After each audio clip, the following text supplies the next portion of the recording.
This is the Misdirected Mark Podcast, a podcast about gaming, game mastering, and entertaining you, our listeners. We are explicit, you have been warned, and I'd like to thank Mike Willard for letting us use his music on our show.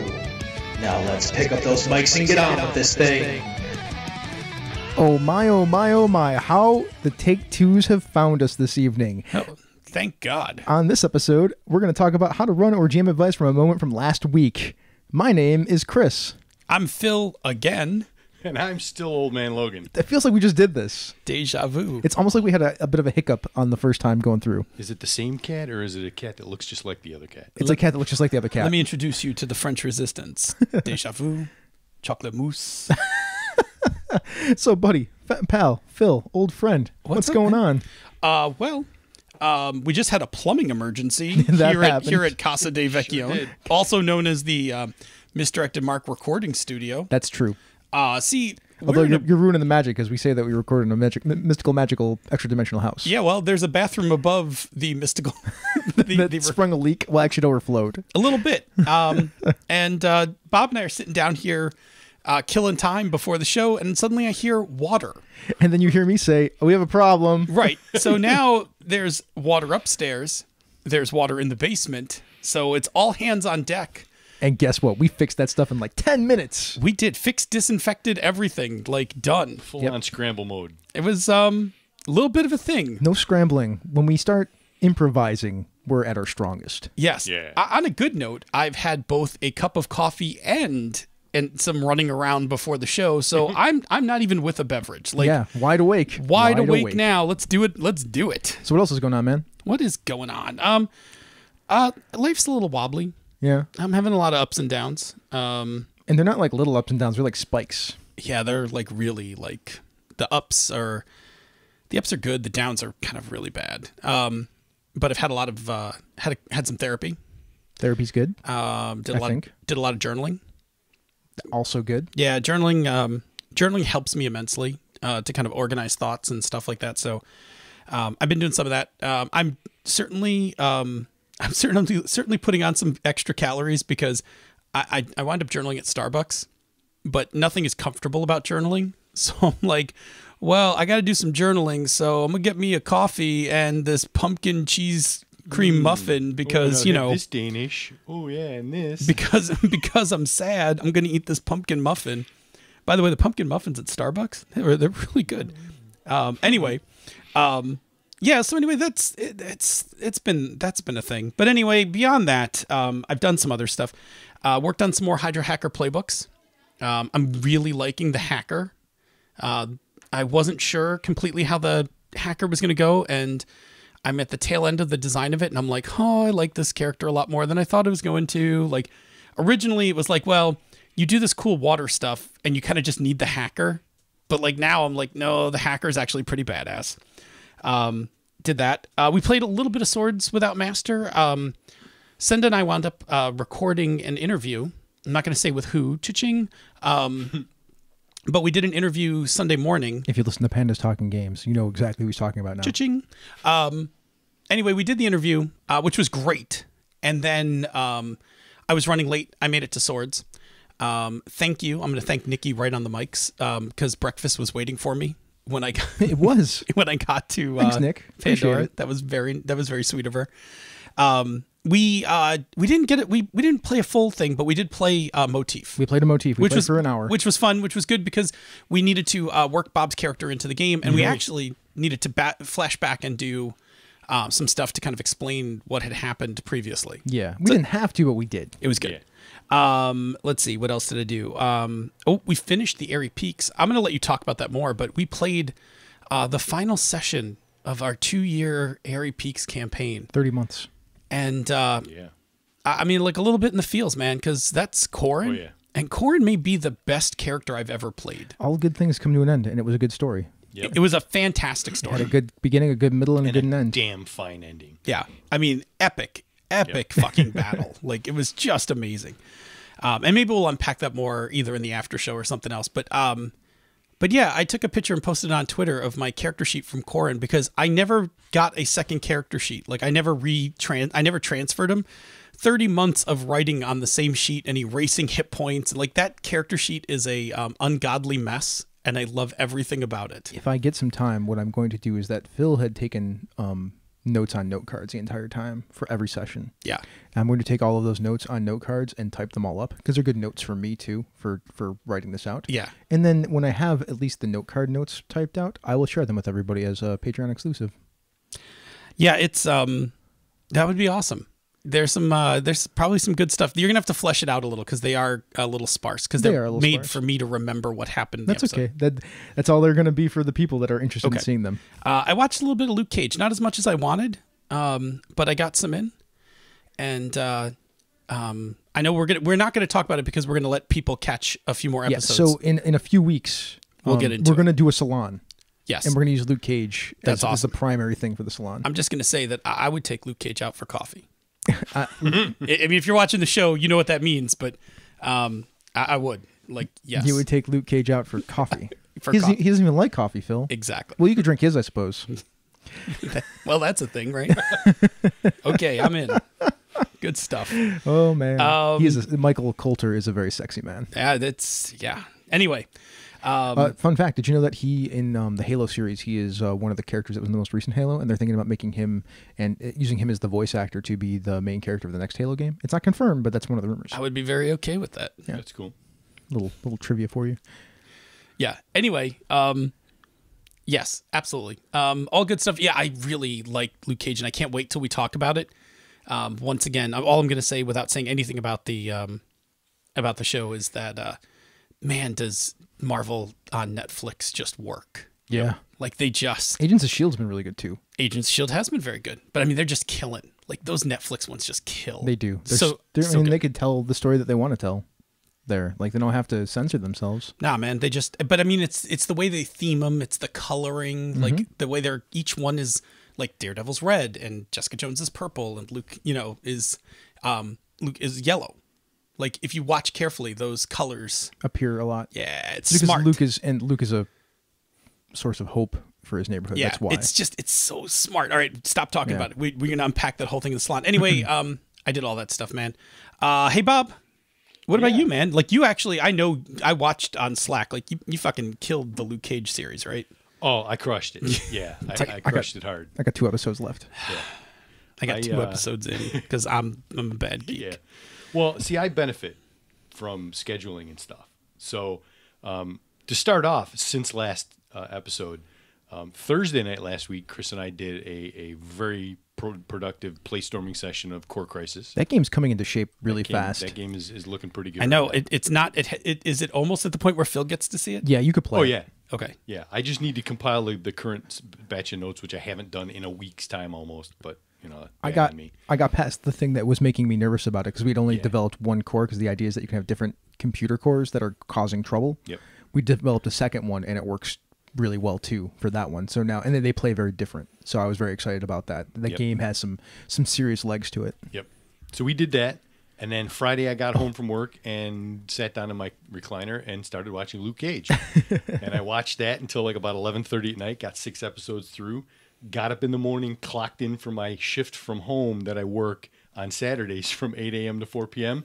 and had about an hour of something I had to deal with for work. And then I watched the rest of the episodes and finished them up. So, I kind of got paid for that. It's almost like he's not married, doesn't have any kids. Yeah. Yeah, exactly. Yeah, I benefit from good scheduling and not having things. So What was that? Nothing. Nothing. Okay. All right. so yeah, and then Swords Without Master on Sunday morning and Airy Peaks at night and Good Gaming Day Sunday, and the Bills beat the Patriots. Woo! Doesn't Shut count. out. Didn't just beat the Patriots. Yeah, shut 'em out in their home Doesn't count. Whatever. It We'll, counts. It's a third string quarterback and he was hurt. whatever. So suck it. fine. Use some other quarterbacks. They didn't even play that well. Like they played well enough. I mean, they actually had good off. Okay, here's your football moment, Yeah. everybody. So Chris, What's going on with me? What's going on with you? So the Bills, they beat the Patriots. They beat their third string quarterback in Foxborough. So yay, it was like 16-0. They had some good drives that they put together, like 10 play plus drives for like all 4 of their scoring drives. But like they benefited from a drop touchdown pass and a fumble inside the 20. Like they could have lost that game. That's ridiculous. Yeah. They should have crushed that team. Okay, You would I'm think done. so. That's all I have to say about No, that. that's legitimate. Other things, and I'm glad they won, right? Mr. Like, Brightside over who cares as long as they win? They're 2-2. They're back in the thing. Yep. They're in second place, I believe. They're in second place in the AFC East, and they're only a game behind the Patriots. Okay, iTunes, we're shutting down one of the feeds. So we have 2 iTunes feeds for the mega feed, the big feed that has all the shows in it. We're gonna shut one of them down. In fact, we're shutting the one down that has 17 reviews because that's not the one that everybody gets shuffled to when they click on the iTunes link in Misdirected Mark. So when we do that, just realize that that's happening and just go get the other one if you get the show through iTunes. So is there anything we can do? Like, can we mark up the cover art or something on the bad one with like an X or something so that people know like that's the bad one? I don't know if I can. Okay, because I don't know what we can do because there's not like a URL we can send people to. Correct. Right? See that the old feed is through FeedBurner, I think. Yeah. And that's just not the one that I'm using anymore. But it still gets updated because the FeedBurner RSS feed still gets an update because it hasn't completely died out yet. Which I keep wishing FeedBurner would just die. Right. Yeah. So Is there That's a technical way podcasting that thing. we can tell the difference between the two? No, the way that you do is you look at which one has reviews, and the one with less reviews is the one that is staying up. oof. And it's not that many. It's like 17-8, man. It's not that big of a deal. Well, it's a big deal if people are on the wrong one. Here's the important part. If at any moment if a week goes by and you think to yourself, hey, I haven't heard the Misdirected Mark show, you have the wrong feed. Yeah. Yep. Because we never stop making the show. Here's the other thing. If you have the mega feed, you're getting like 3 to 5 shows every week anyway. So if you stop seeing stuff coming from us, then you have the wrong feed. Right. Then just go back to iTunes, put in Misdirected Mark, and find us. Yes. Listen, we will try to do we're going to do this every week for the next 3 weeks. right, but like tonight or tomorrow, we will look for a way if we can somehow flag or tamper with the like text on the feed or something so that I'll try. Well, we'll and not mess everything up. No, we'll ask our iTunes expert. Yes. She'll help us. Okay. Other thing, podcasts getting done. Episode 1 and 2 of the Gnomecast are in the can. I'm editing them now. So I'm going to raise my hand for a second. yeah, go ahead. I'm pretty sure that's the Game Father in our chat room tonight. Yeah. And he just brought up a good point. If you're not sure, subscribe to both. Yeah, subscribe to both. Because one of them will vanish in 3 weeks. Yeah. And so you may get a couple of the episodes twice, but you can easily delete those off your phone. Mm-hmm. So if you're getting your stuff through iTunes, just go and subscribe to both Misdirected Mark feeds, and that way you don't have to worry about it. I will tell you the exact date that I'm shutting it down. The 17th of October. I'm killing it the 17th of October. That's going to happen. All right, there you go. So we did a Dark Sun trivia episode as a joint effort between Down with D&D and Advantage to Insight. Me and Wayne, mostly Wayne. I just sort of showed up to give some technical support running the Jeopardy board for Teos Abadiah and Robert Aducci to do some Dark Sun trivia because they are both really big Dark Sun fans. In fact, Robert Aducci, he runs athis.org, and Teos Abadiah, he was the mastermind behind the Ashes of Athis living campaign that ran through 4th edition, which was kind of a big deal. Yeah.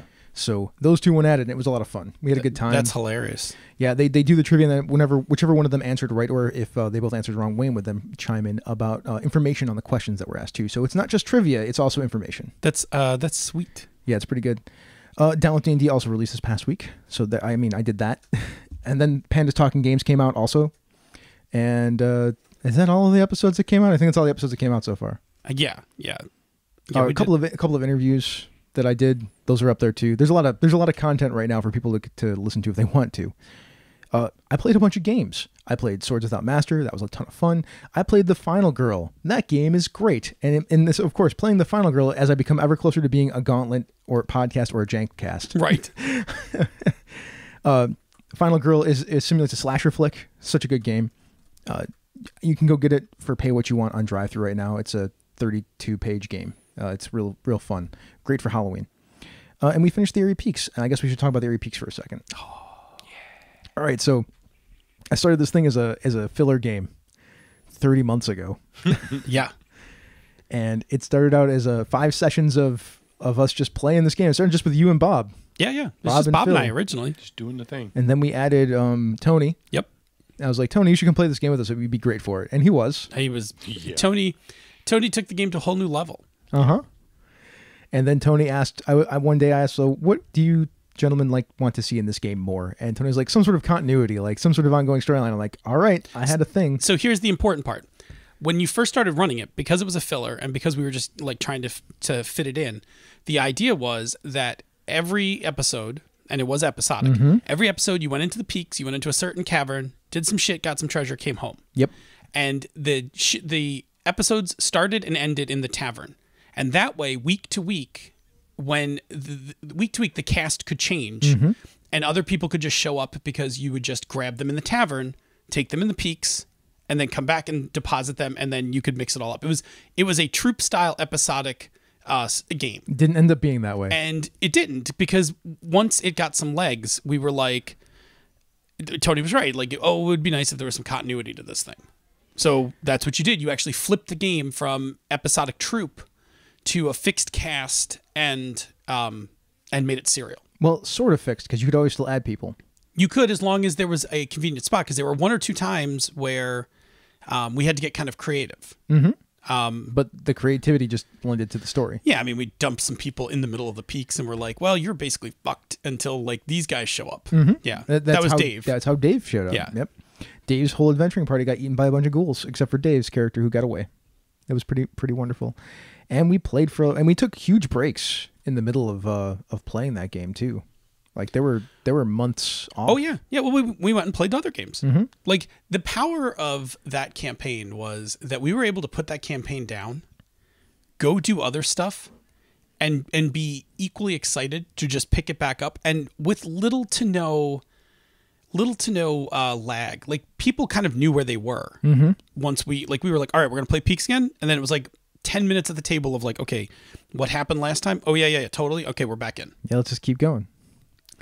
Yeah. So that was the Airy Peaks, and it's over now. And now I'm going to expect every game to be as good as that, and they're not going to be. And I'm your just sad. Your first couple you're gonna take them in the teeth. The first couple aren't gonna be as good. You Yeah, never I mean know. it'll come back. You never know. I mean, never know. I mean, look, Players are just as important as the game master. Well, yeah. I mean, it was an ensemble, right? Like it was a group effort. Oh yeah. I mean, the stuff you ran was wild, and the people who played it were committed and made shit happen at the table. Like there was never a down point, because either you were driving the game or we were driving the game, and that flowed pretty well. All right. I watched a couple of Luke Cage. I watched a whole bunch of Luke Cage. I think it could be a drama system game. When we do the Salon episode, Phil, you can talk about Narcos then too. Okay. And I have a bunch of weddings this weekend, 3 of them, in fact, to go to. Yeah. Explain this. So Nikki's getting married on Friday, so I'm going to be there. And then on Saturday, Katie, Tangent Twin Katie, is getting married, and Jen's in that wedding. So I have to go there. But also my cousin's getting married the same day downtown, also in downtown Buffalo. So luckily... Which cousin? My cousin Tyler. Oh, okay. You don't know him. He's the comic book artist who actually, yeah. he's drawn on Image Books, and he's got this book out right now called 4 Kids Walk Into a Bank, which is pretty great, and selling like crazy all over the place. So I'll probably be less productive on Friday and Saturday. By the way, I can't play on Saturday. Hey everybody who's listening, who Senda and Wayne, we were talking about playing a game on Saturday night. Yeah, we totally can't do that. No, Totally can't do that. I can't play a game on Saturday anyway. No, that wouldn't make sense. Yeah, I realized that when I looked at my calendar. I'm like, oh yeah. Oh, I have a shit ton of weddings to go Yeah. to. The question is, how drunk will you be? I won't be. Oh, that's a shame. Oh, because you stopped. Yeah, I don't really drink as much as I used to. I had a beer tonight, but Well, usually have like one, and then I stop. That's kind of how it goes. All right. Real quick, before we go on to the workshop, I wanted to talk a little bit about the character cache, because last month was great. And if you're a fan of Misdirected Mark Productions, then you might be interested in the character cast from Encoded Designs. We do a character every month that you can use as an NPC or an inspiration for a PC in your games. They come with 5th edition stats, a history filled with world-building ideas, questions to spark adventures, and a beautiful, beautiful piece of art by Matt Morrow. I feel like you left something out. 2 somethings out. What did I miss? Well, they come with 5th edition stats. They also come with Savage Worlds and Fate stats. And Fate Core stats. They do that too. Yeah. It's almost like I lifted this copy from somewhere else. Yeah, like clearly not. Clearly not. Yeah. If you want to take a look at what the product is, you can go to the www.patreon.com/encodeddesigns and take a look at Tila, who is a free download on the site, or click the link that I will have in the show notes. Yeah, let me just let me explain really quickly. The characters are across a number of genres, so they're not all fantasy. So what was last month's? Last month was cyberpunk, and Yeah. it was actually genderless, although presented as female. But it was a AI with a hollow projection. AI who bought a metal Terminator-like body Yes. with a hollow projector on it. Uh-huh. It's like the best piece of art that I've seen Matt make solo. ridiculous. Matt killed it. When I described that to Matt, I was like, Matt, like, can it be like skeletal, but like half of it's hologram, the other half is like you can see the skeleton. He's like, he comes back a couple hours later. He's like, what about this? And I'm like, yes, yeah, that. killed it. He killed it for the sketch this morning. Oh, yes. I don't want to talk about it because we're not disclosing No, what the I would like, if you want that, if you want to get that, get what. the next month's. Oh, now is the time to get in. Yeah, now's Yeah. the time to get in. And it's, I mean, can we talk a little bit about the character, like what it is? Yeah, so here's the other part. The patrons, the $3 and up patrons, They get to vote. they get to vote on what the character will be. So this, go ahead, because you're writing this month. She is a female, fantasy-inspired character. She is a rogue from a city who is in charge of probably a thieves guild or something like that, and she is a little crazy. Yeah, and the picture that Matt did is just wonderful. Even the rough pencil sketches. Like I know. I'm so excited to write it. that's what people don't see. Like when it starts. You do if you get in the $5 one. Yeah, when it starts, well, the process is all done on Slack. So we tell Matt like what it is, and the writer who's assigned that month and Matt start to like come up with an idea, and then Matt puts it to paper, and damn. Yeah. All right. Well, now we're going to go over to the workshop. Oh, good, because there's a whole bunch of people in the chat room who are like, "What the hell is this topic for tonight?"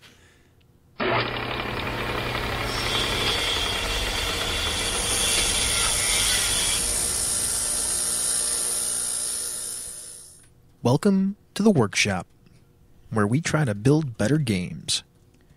So for those of you who have busy weeks and don't remember last week, or maybe it wasn't last week. Maybe it was, I thought we talked about it a little bit. No, it was last week. Yeah. It was in the social media depository. Yeah. Avi Wakesberg. Avi. Who we love. Yes. We love. He had written this. I've heard people be very outspoken about an issue that I never thought really matters. That GM advice sections are usually bad / a cop-out. In the most recent episode of MMP, Chris convinced me of this in a quick aside. That what games really do is have a how to run this game chapter instead of a GM advice chapter. What do you think? Am I being silly, or is this an important decision? Let me grab my soapbox. Yeah, why don't you take your soapbox, put it right there, and why don't you define a few things, Phil Vecchione? Let's talk about this. Define a few I have things. such feels about this topic tonight in positive ways. So okay. we're talking about GM advice chapter, the GM advice chapter in books. Right. So let's talk about what the GM advice chapter is. Now, mind you, I'm old. So we're going to span many games when we talk about this. But the GM advice chapter, what we're talking about is when you get a game book, you just get to about the halfway point and just crack it open. There'll be a section that's like for GMs only, like all of the core mechanic, character bullshit, all that is like in the front part of the I like book. how you called it bullshit. Yeah, whatever. It's like the shit like it's the game, right? And then Yeah, it's the bullshit. It's the game. Hey, it's the game, man. Like it's important. For what we're talking about tonight, it's just the shit in front of okay, anyway. And then you get to section that's like for GMs only. Like whatever, like fuck it. No one else can read it. Close your eyes. You state later like that's supposed to tell us how to use all that other stuff. Right. But there's only one game that's for GM only, and it's Paranoia. Like you get caught reading that chapter, you are fucking vaporized. But short of that, everyone else could read this shit too. All right. Anyway, so the GM advice chapter, historically, we look back at many games, has been like this weird mishmash of GM's advice. Like, here's some advice for running a game and making adventures and blah blah blah. And that is It's often super generic, and it it's all over the place depending on who wrote the chapter. That's so true. It could be like, I mean, if you look at like the Look, I think what you're trying to say is whoever designed the game, it's their opinion about how the game should be run, sort of, or about how games in general should be run. like how, like, I mean, I've seen jamming chapters where it's like how to run your table. Like, it's not about the game. Like, they're literally talking about, like, have your, do this shit at the table, blah, blah, blah. Like, it is as if the designer kind of got on a GM soapbox and is using this chapter for that. Yes. Okay. So that's the GM advice. That's the GM advice chapter. Yeah. Okay. And we're just going to kind of call that like generic GMing. Sure. Section. Okay. And then the other one, which is the other half of our topic, is how to run. Yes. Now, this is, I think, more relative new technology, but as soon as I say that, somebody's going to recall like some fucking chapter in Champions. That's fine. It wasn't codified until Powered by the Apocalypse really started doing it. So the how to run is actually a far more pointed kind of chapter, and it's specifically about, here's advice on how to take the stuff in the first half of the book and use it effectively, and specifically talking about mechanics and how to use your jamming style to basically facilitate how the game is supposed to be played. Yeah. It's arming you, right? It's arming you to play this specific game. Exactly. Or how to use these specific mechanics, at least.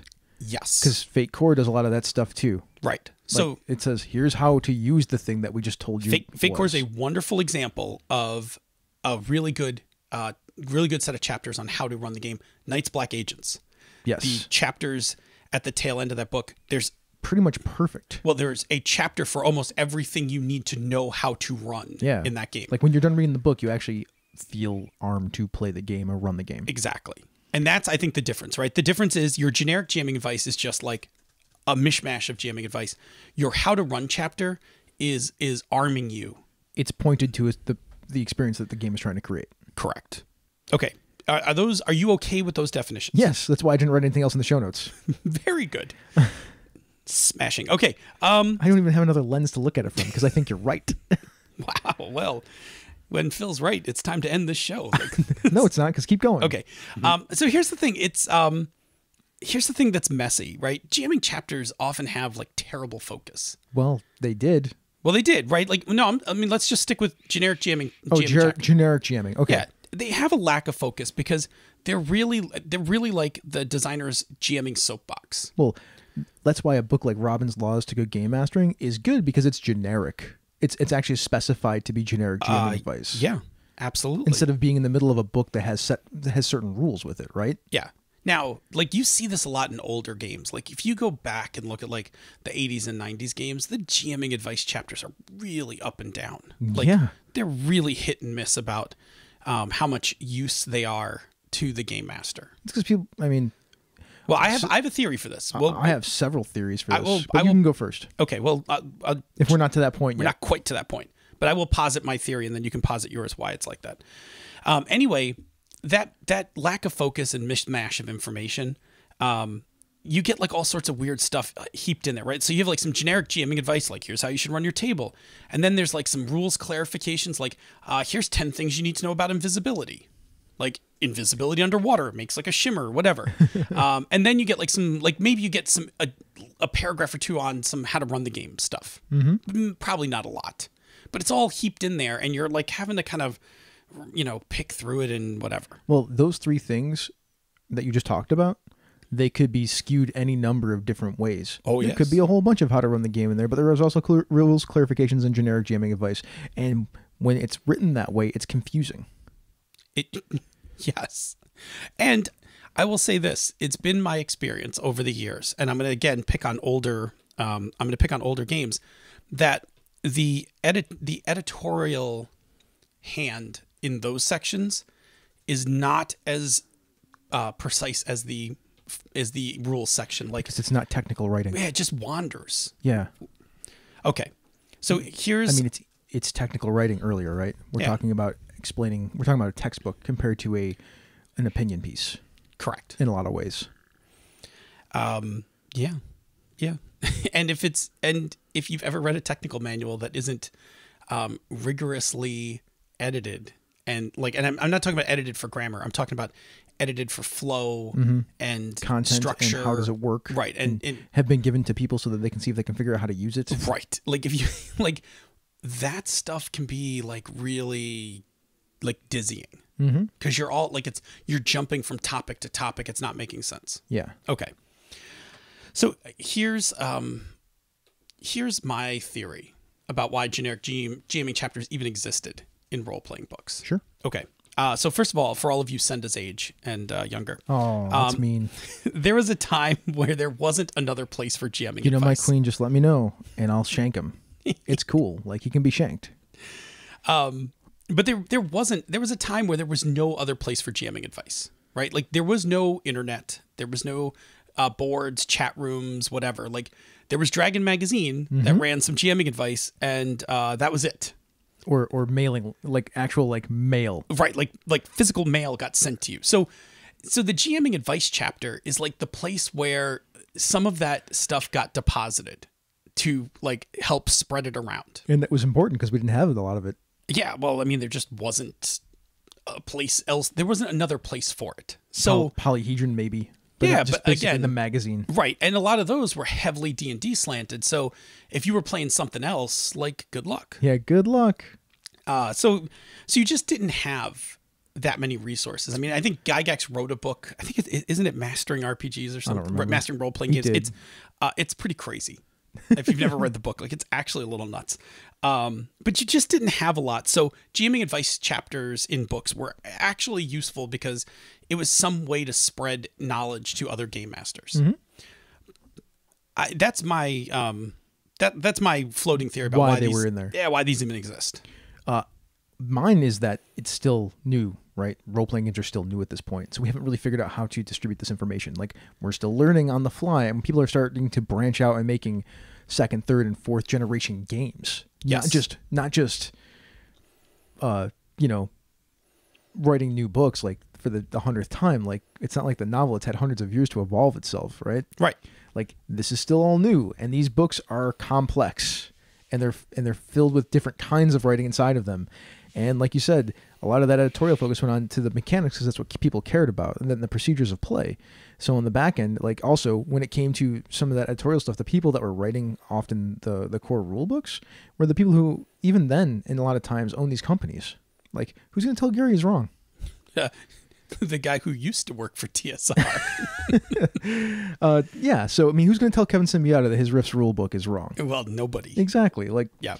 So they could end up being bad because you can't, like, it's an opinion, right? Like, I don't think that's the way this should go. Well, screw you. I have a bigger ego than you and I pay your paycheck. Well, and there was a lot of that in the early days. Like if you go back and read the Designers and Dragons and stuff, I mean, there was a lot of chest thumping and hurt feelings and, But a mechanic that doesn't work, you can prove it. Yeah. A procedure that doesn't work, you can show it. Right. But an opinion about how a game works is just an opinion. And it's like you said, because we're talking about, I mean, especially these things happened in the early part of the Also, hobby. a bunch of people didn't really know how to write. Well, yeah, because a lot of these people just like showed up, right? Yeah. And we're just like, I'm going to make a thing. This is how they were learning how to write. Yeah. I mean, as an industry, we didn't even understand how to properly convey information. So you have that. As a hobby, we're in the 70s and 80s, we're only learning how to GM and even thinking about how to do it differently than the guy who taught me how to do it, who learned from somebody else who somehow learned from Gary. Like, I mean, there was that. So the GMing chapter is like I'll be honest, the GMing chapter is an artifact. And I'm going to go, I'm just going to jump on my soapbox this minute, right? Go jump on your soapbox. It's an artifact that needs to go. And I'll tell you what it should be replaced with. How to run your game. Well, that, but let me tell you what you should replace the generic GMing advice with. Appendix G.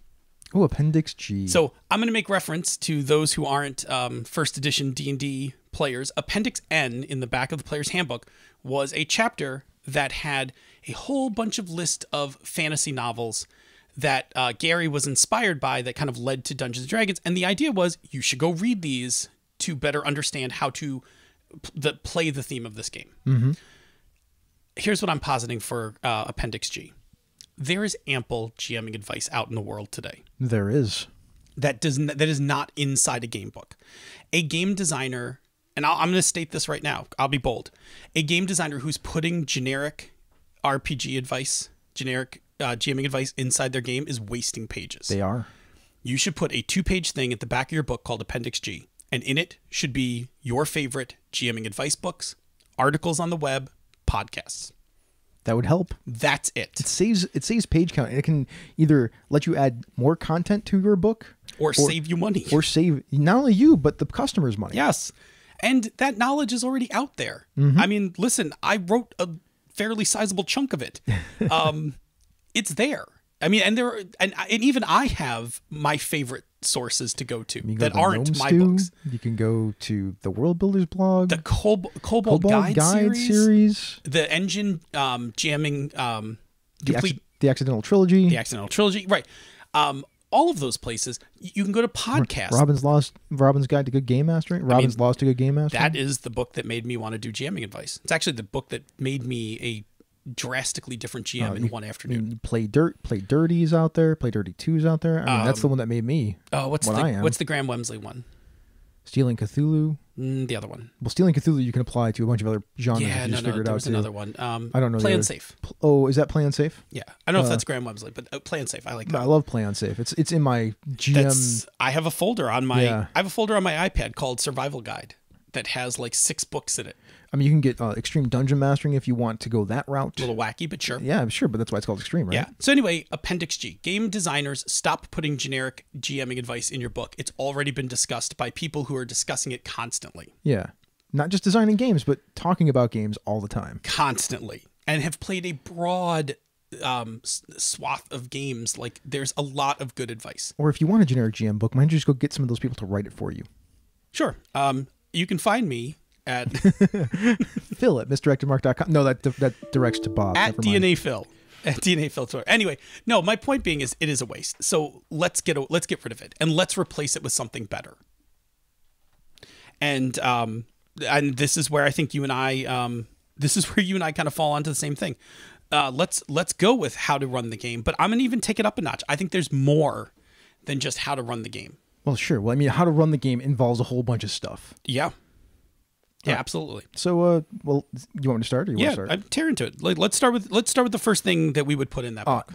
I want the person who's writing this section to tell me how the mechanics of this game work, or tell me what the mechanics of the game are doing in play. All right. So specifically, we're talking about now how to run the game. Yeah. Yeah. And what do we mean by that? What do we mean by how the mechanics of this game work? So, one.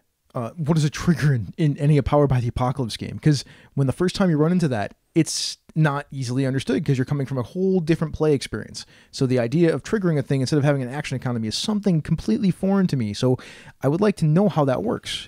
Yes. Like, that's important. Like, it seems silly now that we're talking about it, but then I was like, I don't get it. Can I tell you a story where I first fell in love with this how to run the game idea? Sure. So I'm sitting at Gen Con years ago when 3rd edition came out. And I'm sitting in a panel by WotC talking about adventure design. And one of them, and I don't remember which one it was, one of them goes, by 5th level, we assume that the party has this plus to their weapon, these additional pluses to their saving throws, blah, blah, blah, blah, blah, blah, blah. The math of the game. Right. They explained very quickly the math of the game. And I'm like, well, shit, I didn't know that, because you know what I did?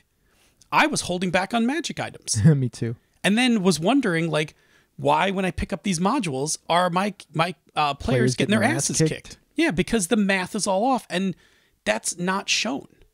No, and it's not. Why? Why wouldn't you tell me that? I think in 13th age you start seeing that stuff. I know in 4th edition I figured out the math. It was one of the first things I did. They don't tell it to you, though. No, I did. Right. So anyway, my point being is, like, yes, how to run this game. Tell the GM, like, and we'll talk about a couple in my third part of this treatise. We'll talk about something else, but tell us how the mechanics of this game work. Tell us what touches what. Yeah. Absolutely. Like, for instance, the thing I didn't learn in that Dungeons and Dragons example was I was holding back magic items, including magic weapons. Mm-hmm. Well, what happens when something has damage resistance except for magic items? Yeah.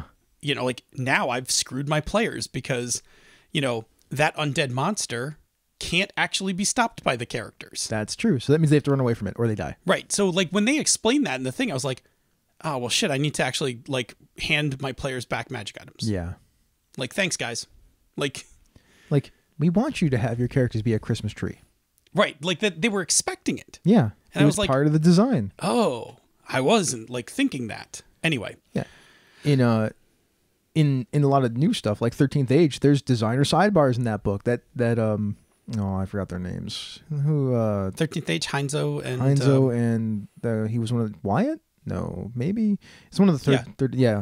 James Wyatt or it was Cook, Wyatt, and who's the other Heinzo one? for sure. Well, Heinzo was the 4th edition designer. Bob, you see when you see him drowning like that, you got to throw him a lifeline. Yeah, working on it. Go look that up. You're a little slow on the keyboard there, Everson. I'm reading the heinous amounts of traffic in the chat room. These guys are flying tonight. Well, that's fine. They're probably not talking about us at all. We may be boring them. Is what the problem is. Yeah. So yeah, they put a bunch of that stuff in the sidebars. They had a whole series of sidebars about that. Yes. Tweet, Jonathan. Tweet. Thank you. Tweet and Heinzo. Yeah. So yeah, like that stuff is now creeping in, like, and that's good. It's very good. A lot of the 5th edition design process was wide open. Like, here's what we say. But is it in the 5th edition book? Like, I did not go through the 5th edition playtests. So if I pick up that book, is it going to be clear to me what the math is to that game? I don't know. Yeah, I forget if it's in the Dungeon Master's Guide or not.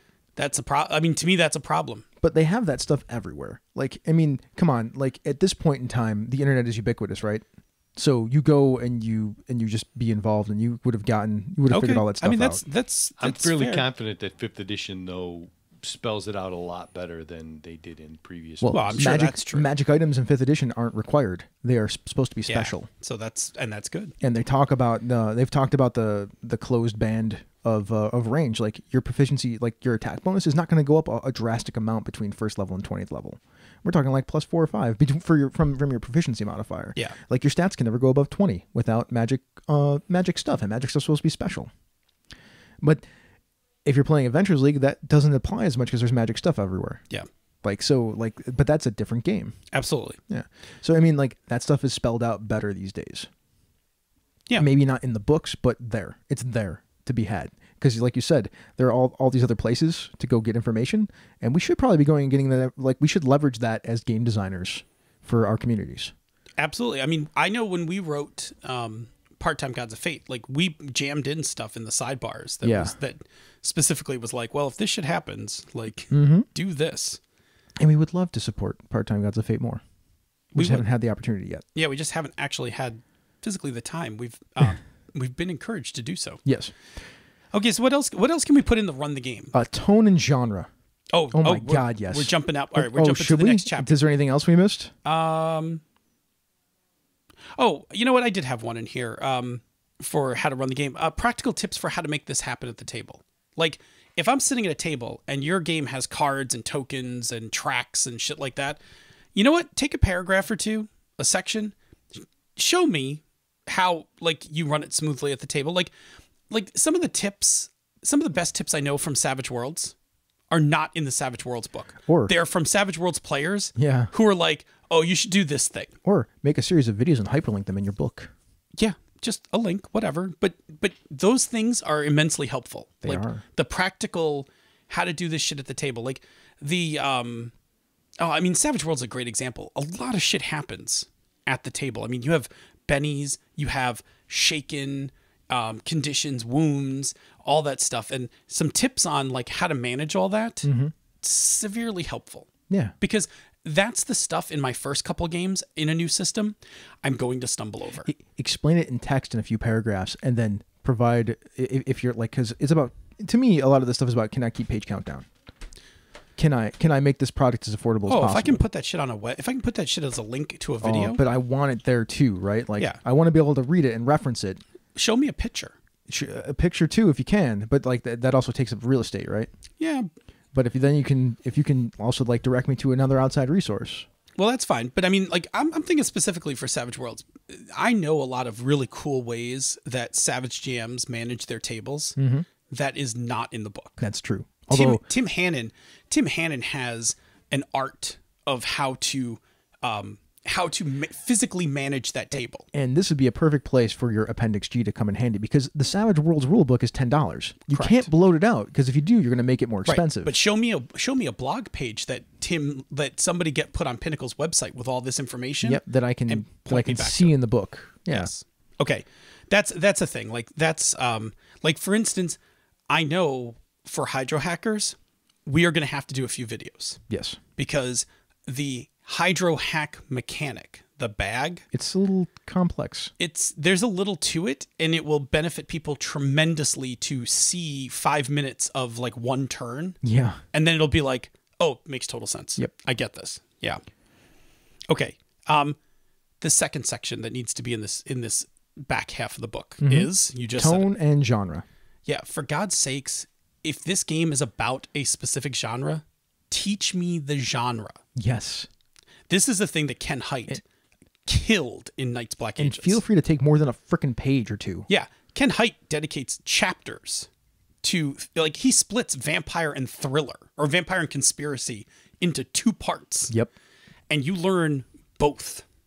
So in this section, what do we need? All right. So we need solid, usable information about how to convey the tone of this game. Yeah. I need to know what it is that I'm trying to convey, and I need to know how to convey it. Like, give me some tips on how to describe things, where to go to find good visual references, where to go find information. Ken in Knights Black Agents gives you a chapter on how to research a city. Yep. How to not on a city, how to research a city. Like he gives you the tools to figure it out yourself. Right, because this game is about European cities, and Ken knows that most of the people who are buying this book in the States probably haven't been to Prague. Yep. Some lucky people have, many haven't. But how are you going to know how to convey Prague to your players? Well, and this is the GM principles agenda and moves. Like all of those things help dictate genre and tone in a lot of ways because of how they're written. Like, here's the thing. I am like, let's pick on Jim McClure's favorite game. Legend of the Five Rings. This is a game that desperately needs, and I'll be honest, I have not read through the latest edition, and be honest, I don't even remember the past editions. So I will let Jim say whether this is true or not. But that is a game that needs to teach the game master how to run this game by tone. Like, you need to convey this in your game, and this is how you should do it. Especially Eastern ideals. Yes, because it's not always intuitive, and not everyone has the same touchstones. You don't have a collection of samurai movies in your cabinet like I do. Like, that's a thing. Like, you might not know how to do that, and that's a game where if you don't get the tone right, it's even worse than if you get the mechanics wrong. It's true. You could totally screw up the mechanics for L5R, but if you could nail that tone and tell the right stories, that game will still be amazing. It's true. Okay. So that was about tone. Tropes. Like you just talked a little bit about that too. But tropes, like let's not gloss over tropes. Tropes are those easy handles. You breathed. A lot. I'm sorry. Are you okay? I didn't even realize it. Okay. It was I like just wanna- significant. Like You're like you were annoyed with us. No, sorry. Okay, Apparently I keep just going. exhaled Sorry, loudly. that was the scary moment. I'm like, is something gonna blow up? Yeah. Like wow. Okay. So tropes are those like little handles that help us make a game feel like that genre, because tropes are used a lot. They help. The grouchy police captain is Yeah. a fantastic trope in a cop story. You should hit that. Like, don't be shy. It's a thing that people know how to gravitate towards. And then, if you want to be clever about your book, you can tell people how to twist it. Exactly. Like the advanced class is now, hey, here's how to subvert tropes. Because subverting tropes is as much fun. Using tropes are fun. Subverting tropes are awesome. Yes, because then you can here's a trope, here's the twisted trope, and people are unexpecting it because you just did trope, twisted trope. Right. And they love it even more. Yep. Yeah. So, but arm me with those. Like, Yeah. tell me, like in a samurai story, the conflict between what you want personally and what you're duty bound to do, that's a trope. And you should hit that trope. Like, and specifically break that down for the GM and be like, look, you need to give the player, like, for instance, give the player a favorite NPC friend and then order them to kill them. Yeah. Like now you got yourself some drama.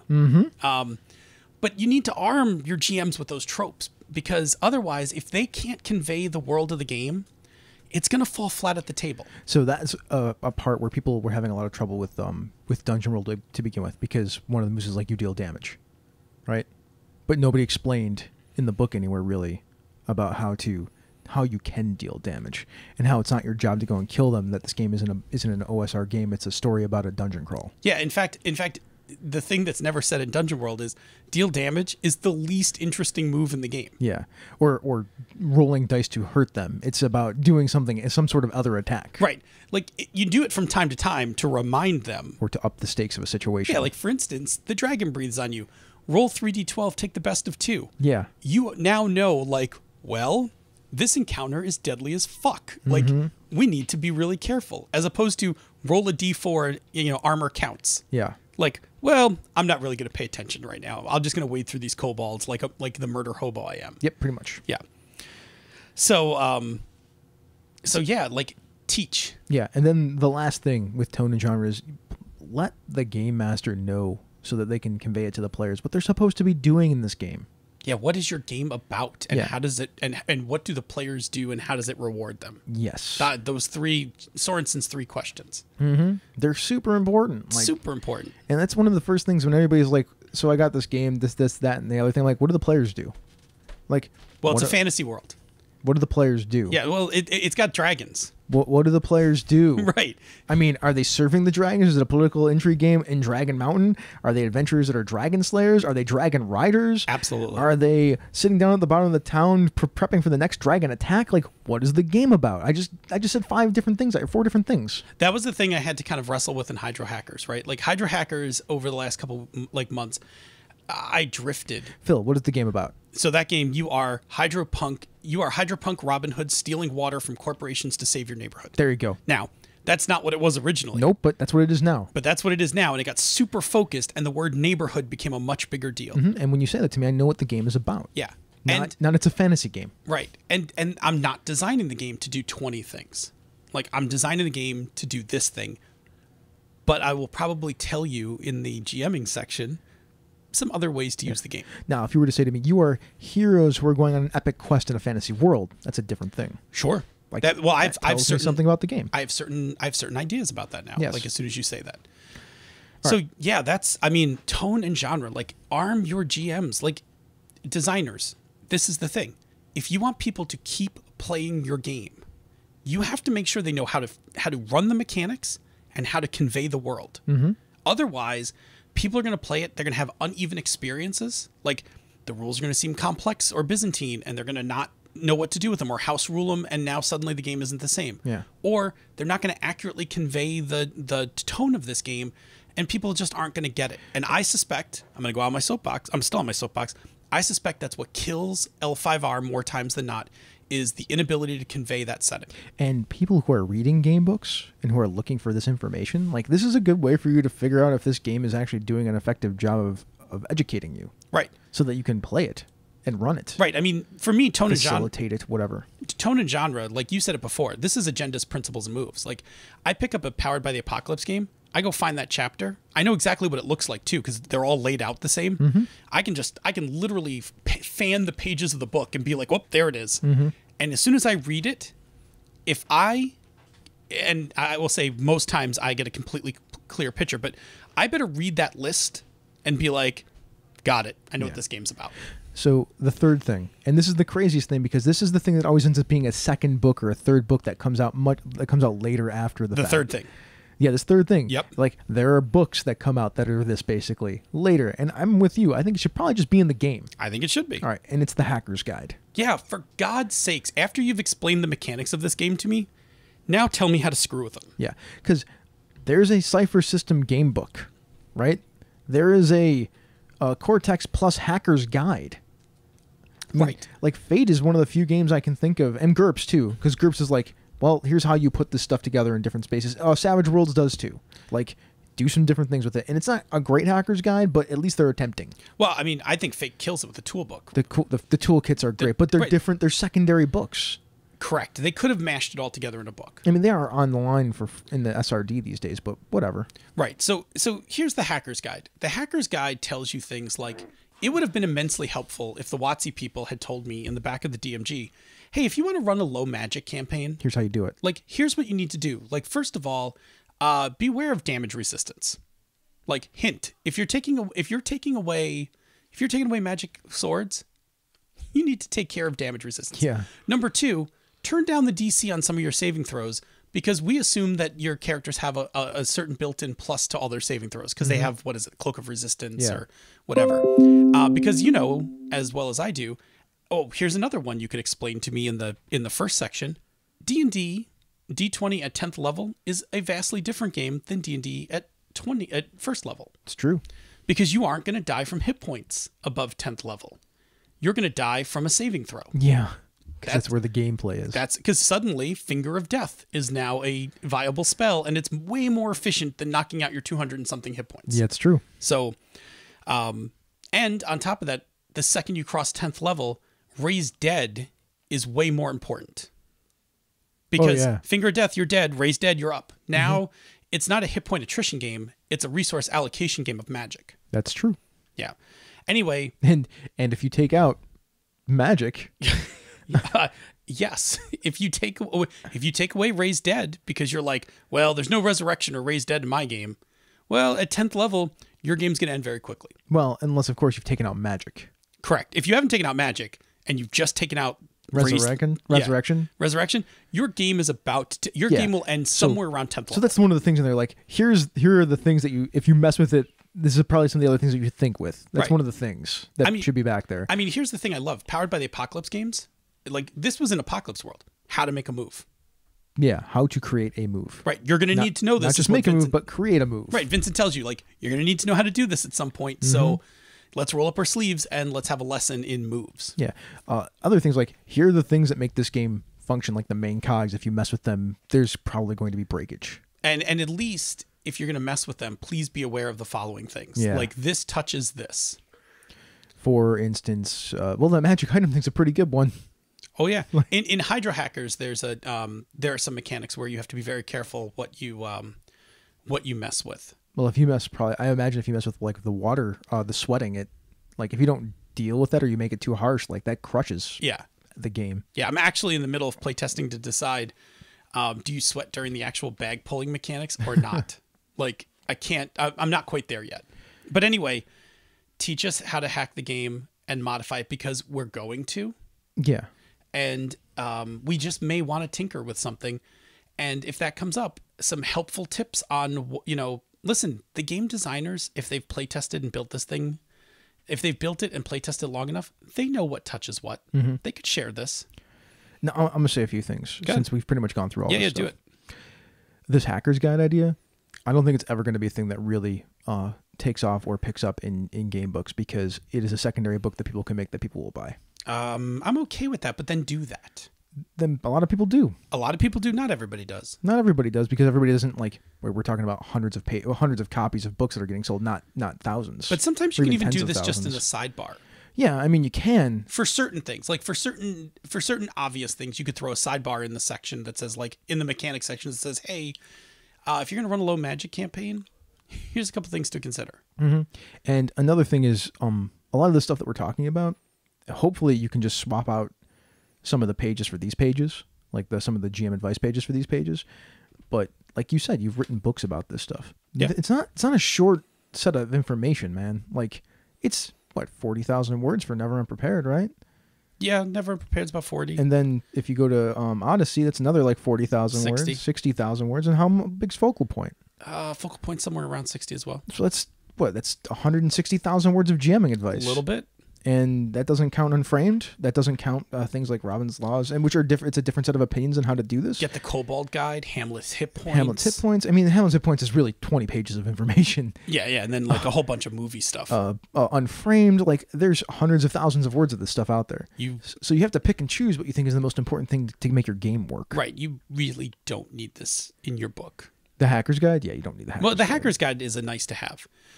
Even if you want to tell me a little and then make a bigger book later. Yeah. I mean, because I would also like to know what the designers thoughts are on how to run their game. Oh, absolutely. Like, here are the things that I think are most important. Well, there's a thing that I would love to do with Hydro Hackers at some point, which is I would like to do, I don't know if it's a book. I think Ron Edwards did this with Sorcerer. I think it's kind of cool. I would like to do like the director's Cut, where you have your notes in the sidebar. yeah, and like I things just like tell that. you like, well, this is like it's 3 because of this. Yeah, like Caleb Stokes, who did Red Markets. Yeah. Like, I asked him, like, do you have design notes that we can like look at and things like that? What you were thinking when you're making this? I'm like, I do, but it's like another 60,000 words, right. and I can't put that in my 250 page No. book. No, All right. You have to put it somewhere though. Because the other point is setting's king. Setting is king. Setting is king in role playing games. People love settings. Yep. They care less about the mechanics. I also think I mean, that, they do care about the mechanics, but it's not the thing that sells the game. No, I think that the more focused your game is, the less you have to worry about hacking because you're really trying to achieve a certain thing. It's true. The more broad your game is, the more I think you have to address hacking. Like, also true. Fate is broad, so addressing hacking is a good idea. Mm-hmm. Hydra Hackers is actually pretty tight. I think the only hacking advice I will probably give is how to lift out the bag building mechanic. It's true. For other Things. Yeah, for other things. And explain what the Or how to use the cogs are. How to use the bag building mechanic to do different things. Exactly. That's what I'm That's gonna what write. well that's what I'm saying.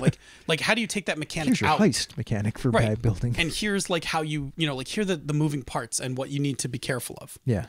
Yeah, absolutely. What you call it?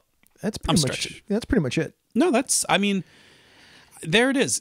I'm going to say it right now, game designers, don't you dare put GMing advice into your book. Go and find the already written GMing advice. Do, on the other hand, teach us how to run your game, how to play your setting.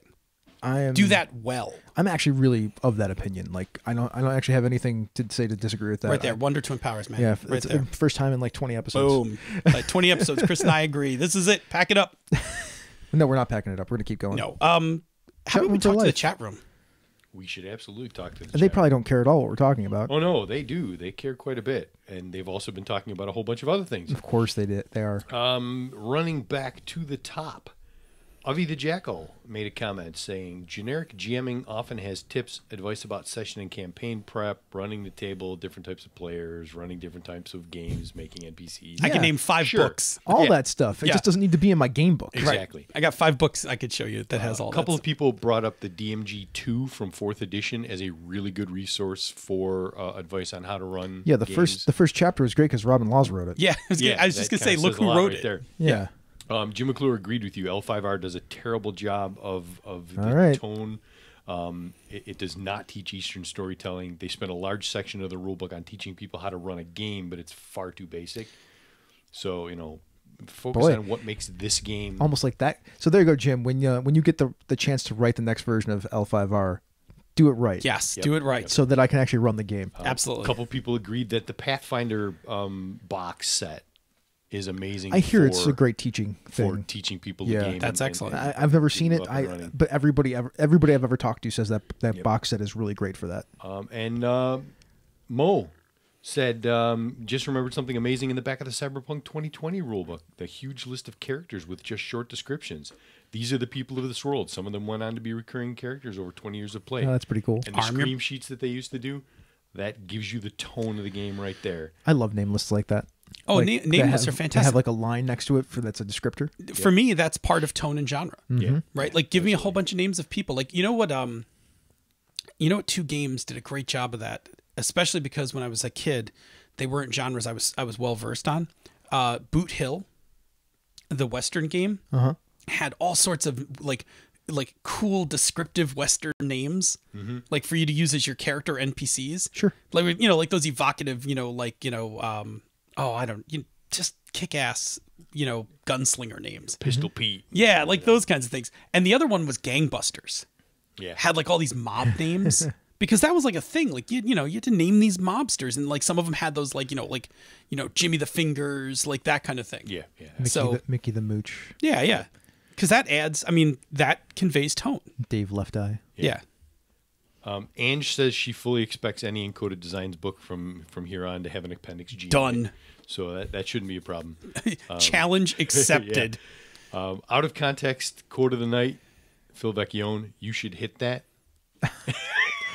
I think that is. I think that is advice you could use in many different places. You could certainly use that in many different Thanks, venues. Wayne. I would hit that. I mean, Yeah. so did we hit the checklist? We did the out of context quote. We made fun of Senda's age or cult status. Yeah, did we get all of them? I don't know if there's any other Yeah, ones. I I think know. we're close. Did we go long yet? Because I think that's no, the last Bob one. hasn't said that. No, we haven't gotten there yet. We haven't got the 10 o'clock. No, we're yet, actually so- running close to on time. I know, it's crazy. How can I screw this up? No. Let's. Is there anything else in the chat room? One more comment from a couple of people. They're pretty confident that it's your laptop that is making Windows 10 system like notification noises and stuff that's coming through on the recording. Wow, even though you may have muted the external sound, it's so Sorry, you may everybody. want to look at future recordings muting I don't know the how to- notifications completely. Oh, look, there's the desktop audio is all the way up. Let me just turn that all the way down. Oh, that's awesome. Guess what? They're like, I just there's turned. a little bing, ba-bing, bing, ba-bing going on, and Guess what? I turned it all. I turned the desktop audio all the way down. So hopefully that'll fix that. Let me know if it didn't. all right, So we're still playing, still learning. there you go. All right, sorry everybody. Okay, well let's do this thing then. Money. Well, there's that. It's a drag. Ooh, I'll take that. There you go. Here, buddy. Thank you, man. I feel like I'm gonna give I'm you. keeping it. Sure, you can keep that. First things first. It's the weight loss challenge update. Oh my god, I got on the scale today. Yeah, how bad was it? It's tough because I don't remember what the previous number was, but Yeah. 336. 336. I don't think that's terrible, and I thought it was going to be a lot worse. You should be able to look back through the I- messages in the. I should. Chat. Okay, I- there's a lot of comments in the weight loss challenge this week. So thank you, Randy Farmer, for getting it started. His current is 258.5. He's down a pound for the week. He's down 11 and a half pounds of 20. So yeah, getting there. Woo.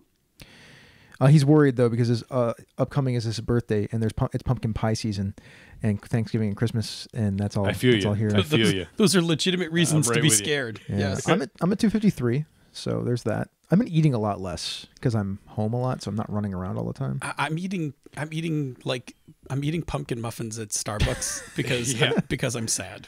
Like Is it filling the hole in your heart? nothing actually is working. Like it's just a void that I'm I sorry, just keep stuffing things into food. I don't purchases. need to laugh. Now I want to do a parody of Hole in My Heart that can only be filled by food. That's Oh, not good. man. We shouldn't do that one. No, That's we shouldn't. That's not healthy. Papa Schwick, he said he knows he's up a little bit because he's been eating on like crap with a work project and a trip coming up. He doesn't know the numbers though. David Walker's like great work to me and Randy. Since we're dropping, he is also nervous about the holidays. Although his weakness is pecan pie. That's a legitimate weakness. I'm not really a pecan pie fan. Yeah, I mean, done well. I get yelled at a lot for that. If I can make a suggestion, that he well, goes on let to me ask say- you a question. Are you saying you're not a fan, or you're like pecan pie is stupid? No, I'm just not a fan. Oh well, then Like, I whatever. don't really like I'm it. not a Like, fan of it's just- pecans. I don't think it's pecans, however stupid. you wanna No, call it's it. fine. But I mean, listen, I know you. Sometimes you say things like, I'm not a fan of something. And then sometimes you're like, that's the stupidest thing I've ever heard. Why would anyone put that in their mouths? There are a few things like that, like spam. I'm not going to get into that. But yeah, I'm with you. Other people will argue that. And they will. That's fine. I Oh, think- hey, here's a good. So you asked me where I was. I just looked up at my FitnessPal. Mm-hmm. I'm the same weight I was at August 30th. well, that's good then. That's not great because it's not down, but at least it's not like You've wildly out of you've control. Maintained. Yeah. All right. David went on to say, if I can make a suggestion for the holidays, it is this. If you can host, then host. If you have control over the food being prepared, you can make it tasty and not diet crushing. If you aren't hosting, maybe offer to make a dish or two to the same end, delicious and healthy. But really, the holidays only come once a year, so a little splurging is okay. Just buffer around the splurging with healthy habits. Good tips. I agree. Like Yep. Good tips. Thanksgiving is a day I do not count calories. Yeah, I also don't go as deep into the food as I used to. Like I used to eat until I was bloated and like serious tryptophan sleeping. And, but now I don't go for like 3 platefuls. Yeah, actually, something happened when I first lost weight the first time. I got so used to not like eating and not being full that the first time like I fell off the wagon and got full, I was like, oh, I really don't like this feeling. It feels a lot different after that. Yeah. So I actually try to avoid that. Daniel Lugo, his original was 250.8. Last week he was up a little bit at 251.2. This week, 248.4. There we go. Yeah. I've had a couple of those where you like level or rise and then all of a sudden drop. Yep. Sean Nicholson, he's at 184.7. He's down a bit again this week. He started at 186. He's trying to get to 175. So he's less than 10 pounds away from his goal. Matt Bonhoff, he's back. Life pretty much fell apart for the past 6 weeks, but I think I'm finally pulling it back together. I backslid a bit during the sickening and its fallout, but I'm ready to turn it around again. His start was 235. His current is 229. His goal is 225. He's getting close. He's 4 pounds away. Sean Fleen. His current is 215.2. He's trying to get to 199. He's just starting out. Welcome to the club. Very good. Glad that you're part of the thing. Bob. I am up over the 190 mark for the first time since I hit the goal. So it's time. It's time. I'm beyond the five pound barrier that I set for myself. Maybe that's why he was sighing earlier. Yeah, possibly. Possibly. No Taco Tuesday for you. Well, today I twisted Taco Tuesday and I had the wrap version of the meatball sub at Wegmans from their thing. The meatball sub, if you get a full meatball sub, it's like 2,300 calories. Oh. So I got the wrap, which is half of that, and it's with the wrap instead of the bread of the roll. It's only $9.90. How do you wrestle like a meatball sub wrap has got to be kind of a little bit of a rule rodeo. number one, you don't let them cut it in half. If they don't cut it in half, then you can just take it and just do it. Then it's like a meatball burrito. Yeah, it's essentially a meatball burrito. We're going long. Because you two have just been talking about food for like half an hour, man. Not that long, but at least Jesus. it ain't awkward. Yeah, it's true. We're talking about your meatball That's for burrito. you, Wayne. So now it's awkward. Man, Scott Robinson. I'm stuck at 226. Been pretty flat for 2 weeks. Hopefully, the end of the week, weigh-in will show some progress. Being stuck, not the worst thing. You're not going up. Yep. No, hey, plateau is better than. I mean, I was now pleasantly surprised to find out I've plateaued for like a month and a half. Rob Whitaker, his current is 200. His target is 189. He thinks he managed to log all his calorie intake today. What a pain. And then there was some discussion about apps like using MyFitnessPal and things like that. Let's see, who else? Can I give my one tip about MyFitnessPal? Sure. Don't go crazy. The actual plus minus, the standard deviation or whatever for the calories on that thing, in a lot of places, if it's not the official one, it's pretty broad. It's a good guide to teach you how to eat less, but don't kill yourself on every teaspoon of anything that's possibly in a thing. Like it's because what happens is if it's too cumbersome to put stuff in it, you don't do it. You won't put stuff in it. Yeah. So if broad strokes helps you kind of keep to the calorie count, it's true. You'll be fine. And if you accidentally go over like 100 calories on your goal, you're probably still in the error bar. It's true. Yeah. Troy Taylor, he stopped the backslide. He lost 2 pounds. He's now at 237. So good job, Troy. Nice. And then David Walker was like, yeah, Troy Taylor, great work. Because he is our motivator, which we'll get to that in a second, because that's what Troy Taylor said. We're going to call David the motivator because he's always so positive. I love it. Yeah, we love David over here. He's so good at like getting everybody riled up and wanting to go. Yep. Lose all that weight. So David, his start was 227. His goal is 207. His current is 207.5. He's down 1 more pound. He's so close. He was trying to get it this week, but he didn't quite get there. But he'll have that, I'm pretty sure. It's coming. Yeah, he's going to get it. He's at 2. He started this whole thing at like 250 or right around there. He's lost a ton of weight. Good job, man. All right, so that's the weight loss challenge for this week. We're going to do a Gnome Stew Spotlight. So there was an article written by Angela Murray, one of the gnomes, that was called Reconsidering Riffs. So real quick and brief, this article is actually on how system does matter, and a personal experience of Angela's is in the article concerning playing old riffs and now playing new riffs and how much more fun it is, and how a system, even with a bunch of great players and a great game master, didn't work. But now with the new game, because it's a better game for them, is working really well. They're having a good time with it. That's actually great to hear because I played original Palladium Riffs, which is like the wild. It's a wild system. It's a bit of a wild. I played 2 sessions of original riffs. I mean, I'll say this. I was a fan of the Palladium system for a while. Like I played a lot in the 80s. But even I got to like riffs and I was like, oh, this is a lot. Like Robotech was fun. I liked Robotech quite a bit. Yeah. I loved it in Turtles. Mm-hmm. Like Turtles was great. Heroes Unlimited, their superhero game, super complex to make a superhero, but it was good. Anyway, I'm excited. Like I would go back and look at Savage Riffs because I have it.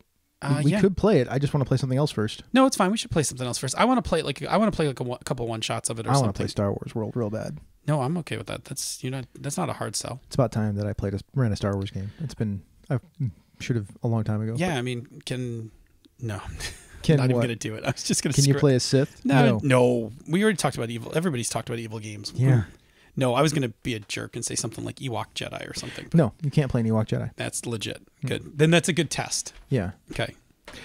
So Troy E. Taylor on the D&D World Builder books conversation that we chatted about last week, because we had that big old long post. So catching the download, which I've been able to chime in live, campaign settings.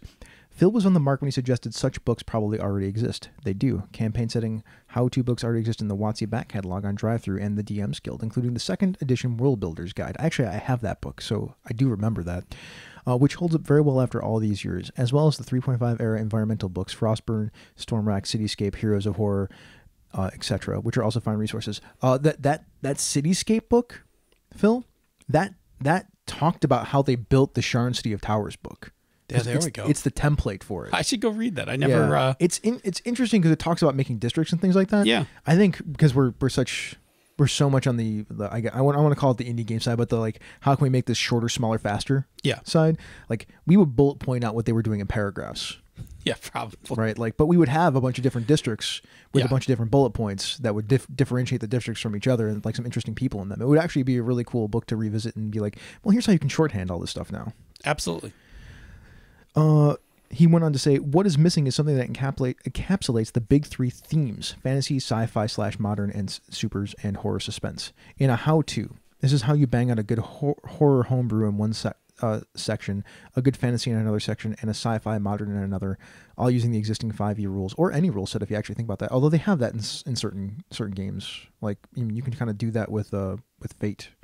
It's got that for Cortex. Hey, I'm just going to say that a certain guy last month on the Character Cache wrote some pretty kick-ass 5e hacking rules. I invented a new skill and wrote hacking rules for 5e that didn't have to do with damage. It was more like how hacking actually works, in my opinion. Yeah, two people going at it. It was good. I liked it. Good. I'm glad. I tried. Now a book like this would be rules light, but there are some 5e things that you'd have to account for. I can't believe we're talking this much about 5th edition on this show. It's great. Weapons, vehicles, maybe some spells and monsters.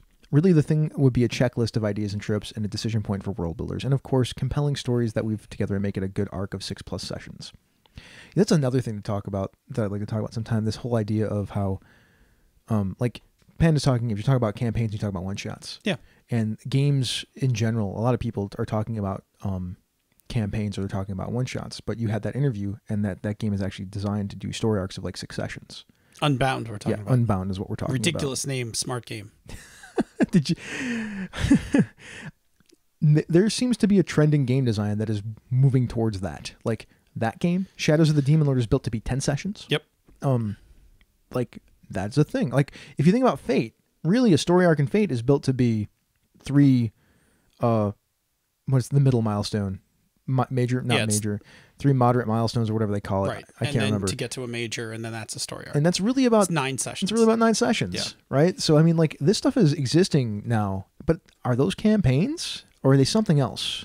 Because I feel like there's something else. I feel like you have to be very careful of the definition of a campaign, and then I can argue it yes or no.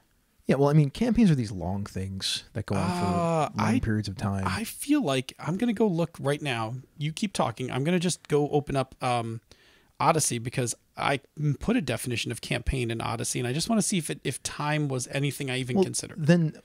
So aren't we getting to the point then, if time isn't something to consider, that term is starting to become problematic? Campaign? Because we can't talk about it we have to talk about long form campaign or short form campaign. Shouldn't we invent another word? We probably should, but I'm just gonna go take a peek. Put a pin in that, Bob, by the way. In long form, you pin. I'm gonna look. Ding. Thank you.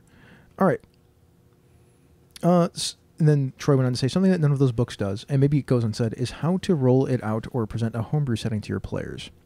I think there's an art to that as well. I agree. Do you ever think about how to present a homebrew setting? Yeah, that's actually really important, right? The peaks I did, I always think of it as a TV show, right? Presenting things is like world building. Information distribution is a thing that I think about all the time. How much information do I give you right up front to make you understand what's going on, compared to how much information I have to give you over time so that you actually feel like you understand what's going on in the setting that you're playing in. Yes. Like that's tricky. Like we've even thought about that, like with El Hall, like that first initial sheet. You have any thoughts about that? About how to convey it? Yeah. Yeah, I think conveying is a balancing act, right? Like I need to give you enough information so that you know how to act within the world, but not so much that your eyes glaze over and I'm like boring you to death. Yeah. Well, what's that number? Yeah. What that number is. Can you not find something, Bob? My machine just did something really weird. Oh, okay. No. That it's not it has to do anything with the show. I don't think there's something broke. I don't think there's a number, and I'll tell you why. I think it has to do with the complexity of your world. If your world is basic generic fantasy, okay, so it's like literally basic generic fantasy. I just have a couple different kingdom names. So it's the Airy Peaks. Then I don't have to tell you a lot of stuff. Correct, because I could just introduce the things that are strange. Right. But if I'm telling you like the world of hydro hackers, like I got to tell you a few things. You do. Like you got to know a couple things about why the world's broken, who's running it, that kind of thing. So Legend of the Five Rings. Jim's like, read these 50 pages because otherwise you don't understand what's going on and we can't really play the game. So what I like for this is I like a mix of fiction and information in bullets. So give me some fiction because I'll read me some fiction, right? Like I did this for, I've actually done it in 2 different games. I did it for El Hall and I've done it for Hydro Hackers where I have an NPC tell you about the world. So in El Hall, when I first came up with the concept for El Hall, I had this sage telling a story to a group of kids about what the world used to be like and what happened to the world. And it was 1 page, but it had enough like hints and vague information in it that like you understood there was an empire, it fell to the demons, we're enslaved. Yeah. And then in Hydro Hackers, I have that thing where Pex, the diviner, like he tells you like, hey, we fucked up the water cycle. Like we're screwed. And then the government turned to the corporations and they screwed them. And now like we're, like the world is fucked. Because like, we have no good water and the corporations rule over us all. Right. And it's 1 page long. But by the time you get to the end of that page, you know what's up. You kind of know what this game's about. Well, that's good. So, well, not only what it's about, but what you can expect and maybe some of the tropes that exist. Right. And so by doing it through fiction, I think it's more entertaining. And you're likely to retain it more if you are hearing it from a character from that world. People relate better to stories than they do to information. Correct. And after that, you can have some bulleted points like, hey, here's 5 things you need to know about the water authority. Yeah. Here's 5 things you need to know about neighborhoods in this world. Hey, by the way, can I go back to the campaign thing? Sure. Here's the definition I wrote for campaign in Odyssey. A campaign is a series of gaming sessions focused on a group of characters which maintains a sense of continuity. Yeah, don't you think that ends up becoming problematic, though, as like a way to talk about games if we start talking about long form versus short form? Yes and no, because I don't actually think long form campaigns are any different than short form campaigns, and I'll tell you why. Short form campaign, the arc, right? 10-session arc, 5-session arc, whatever. If you take a 30-year D&D campaign, I guarantee you find a dozen or more, whatever, arcs inside of it. There is no one. I'm gonna go out on a limb right now. Ready? I'm gonna make a ridiculous bold statement. Someone will prove me wrong. Sure. No one who has a 20-year campaign has been running 1 story arc. Well, of course not. No. Oh no, that's not true. 1. It started on day 1. It concluded 20 years later.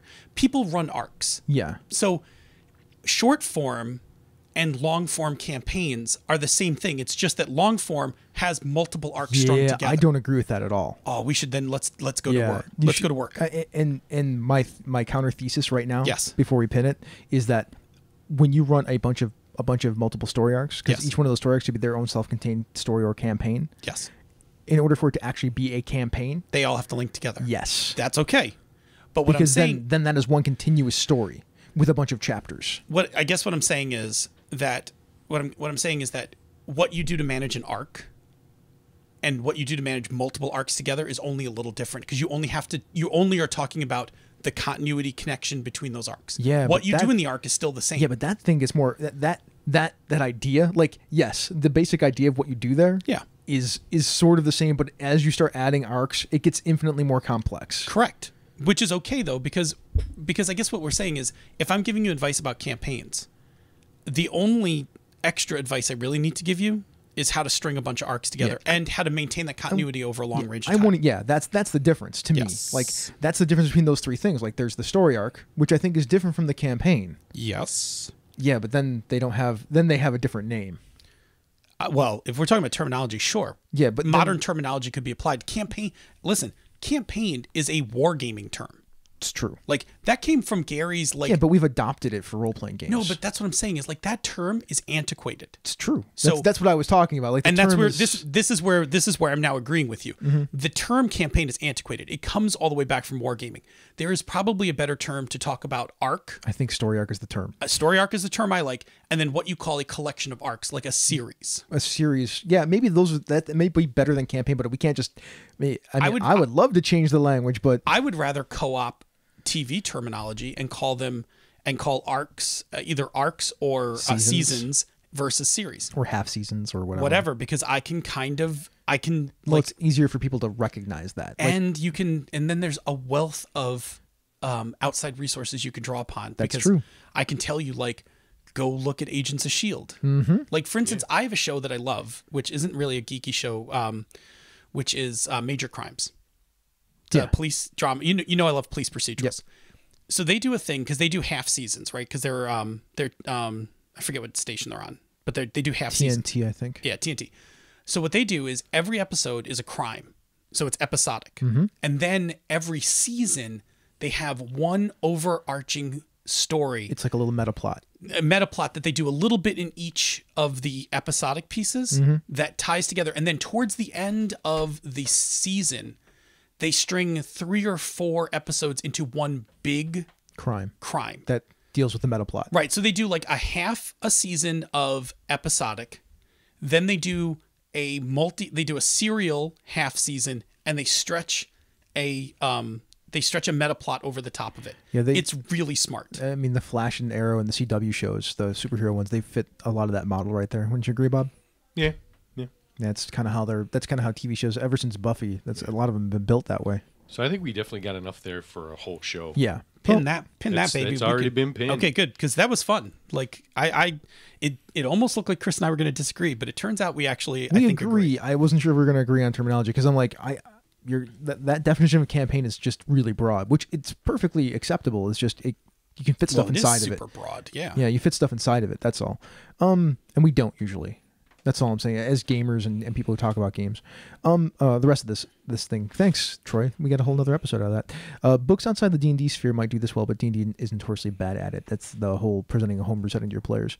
Curse of Strahd did a fair job of it as it pertains to Gothic horror, but even it was short on how to encourage buy-in. I think Wizards of the Coast presumes anyone who pays $50 for a campaign has already bought in, but that's not altogether right. The DM purchaser may have, but the rest of the table needs to be made a part of the decision making too.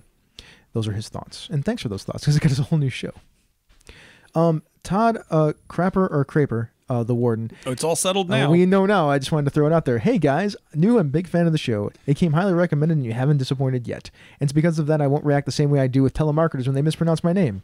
If you're not sure if it's pronounced Craper or Crapper, it's the shittier of the two. And now you know. See? There we go. Crapper it is. Yeah, he also said, finding your talks on apocalypse role mechanics very interesting, as I've been toying with and trying out some games as well as designing one. Keep on keeping on.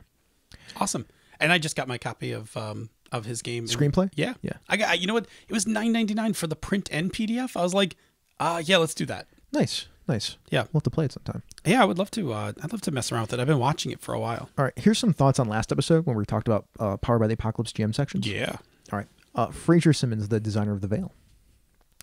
So I have a lot of thoughts on designing in Powered by the Apocalypse. What Apocalypse World does, in fact, is pose the design question in a format that makes it extremely accessible. Because of that accessibility, there's been a lot of work done in that space, many of them containing innovation. As with anything with iteration, it consistently advances and gets better. So saying there's a problem... Sorry. I scrolled.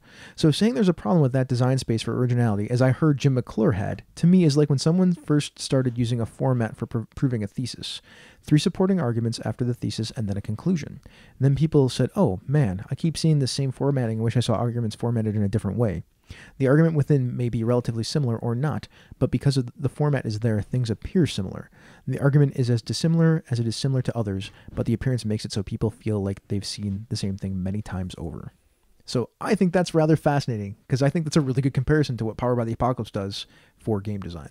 Yeah, it's really smart. Yeah, it's like this container that we build inside of. Like we have all the pieces, we just have to fill in the things to make it do the thing that we want it to do. Mm-hmm. So now the reason why this is important is because these things are instructional. Every standalone Powered by the Apocalypse game needs to educate the people reading as though they haven't read anything at all before it. Now, I don't know if that's true. Is that true? Do you think that's true?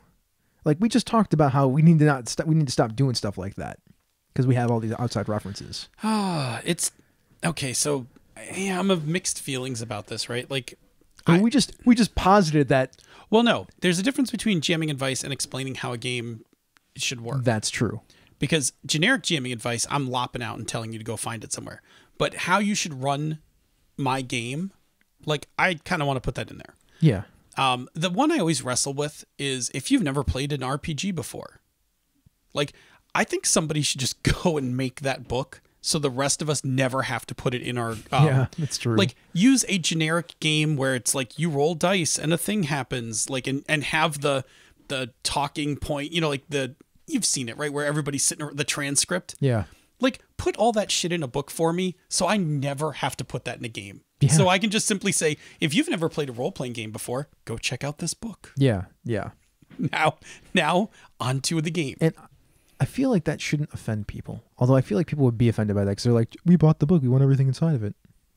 Yeah, well, I mean, I want to do everything for you, but page count. Page count, man. Like, there's a point where I can't. So, I just, like, I need somebody to pick up some of this stuff. Unless, of course, we're making the game that's an intro game for people, right? If I'm making an intro game, then yes, my approach is completely different, That's true. and I'm trying to teach you the game. Yeah. But for instance, like Hydro Hackers, I mean, I'm coming at it with a few assumptions. Like, I'm coming at it that you probably know what a role-playing game is. I'm not 100% sure. I'm not 100% sure I'm going to assume that you know how to play a Powered by the Apocalypse game. I may put that section in. So do you think that we put in the, like, is there a page that should be spent on that then? Maybe. Yeah, I think maybe that. I mean, yeah, I mean, I think that's worth it. Like, hey, you're going to play Powered by the Apocalypse game. Let's talk about some things about this game, like about this system. Yeah. But I don't know if I want to be like, I would spend a page on it. Which one? On that idea. Like, that part I would. I'm talking about if you've never played a role-playing game before. Yeah, that thing. Like, not that if you've never played a role-playing game before, go look at these things. Yeah. Like, I would spend a page on, or at least a paragraph on some of that stuff. Like, here are the things that I assume that you know. If you don't, here's where you can go find them. Because that's your Appendix G, right? Yeah. Absolutely. All right. Fraser went on to say that the things that are pivotal to the way that in which we tell a story effectively are always going to be there, i.e. the similar agenda principles and moves. If it can't be reflavored effectively for the genre emulation or improved, then it is maintained because that's how we tell stories this way. Because that's true. That's why you see those same moves over and over Absolutely. again. Sometimes the best guide to tell a story is the best guide.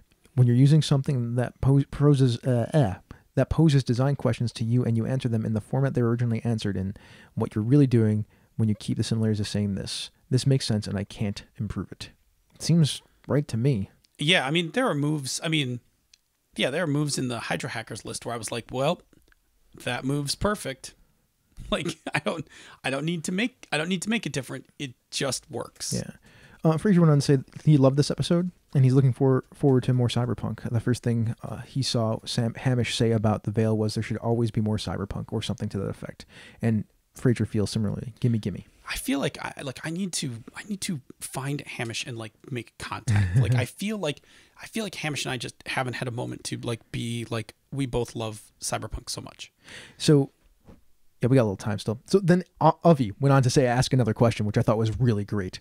When designing a Powered by the Apocalypse game, when should it specify a 6- effect versus leaving it to the MC to make a hard move?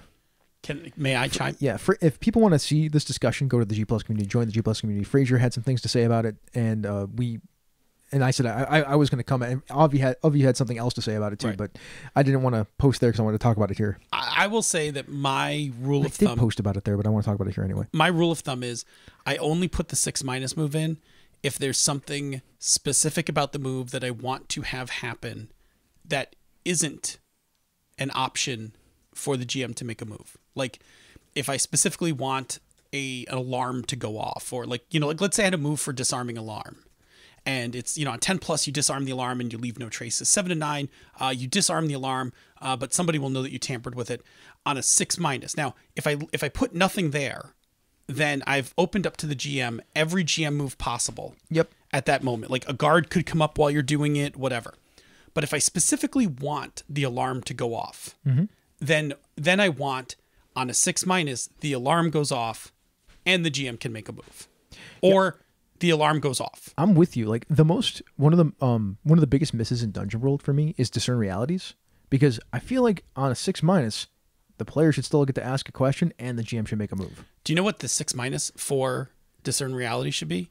It should be lifted from the stymie in the discovery phase of Swords Without Master.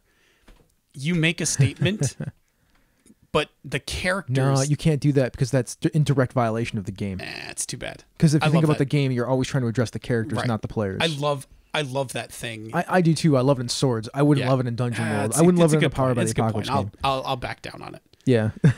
But anyway, my point for the 6 minus is if the move specifically needs to do something on a failure, include it in the 6 minus. If it's just that the move, like it's not important that it does a specific thing, then just let it default to the move list, because your move list should cover the most obvious things that happen. Yeah, absolutely. And actually, Avi went on to list a whole bunch of those that kind of do that thing that you just talked about. Fraser had his feelings about leaving. He likes to leave the 6 minus to the MC. Yeah, I mean, I had a bad habit when I first made when I made the basic moves. The original draft of the basic moves for Hydra Hackers, I had a 6 minus in almost all of them. Yeah. And I went back and I was like, nope. Well, we had that conversation last week, right? I'm like, what about putting 6 minuses in moves? I think maybe I said it. I was like, you shouldn't put 6 minuses in there because you just have a whole move set that is about 6 minuses. Yeah. And in Dungeon World, like there's dungeon moves too. Like you have like 20 that you can pick from if you need to pick from something. Right. So unless your move needs to do something on failure. Yeah. Or Avi pointed out some playbook moves that even if you have a 6 minus, because you're good at the thing, you still get something out of it. So on the Rob Donahue thing, that's the really great, and still pretty good. Sure, kind of. I mean, like the Paladin's Imperious Defender move, like when you defend, you always get +1 hold. So yeah, you still get to choose from the list, right? Yep. Even on a 6 minus. So yeah, which is good. And that's actually it sounds like a simple question. It's a fantastic design question and a design consideration. It is when to include that, because too many of those and you've hampered the GM. Yeah, because you're constraining.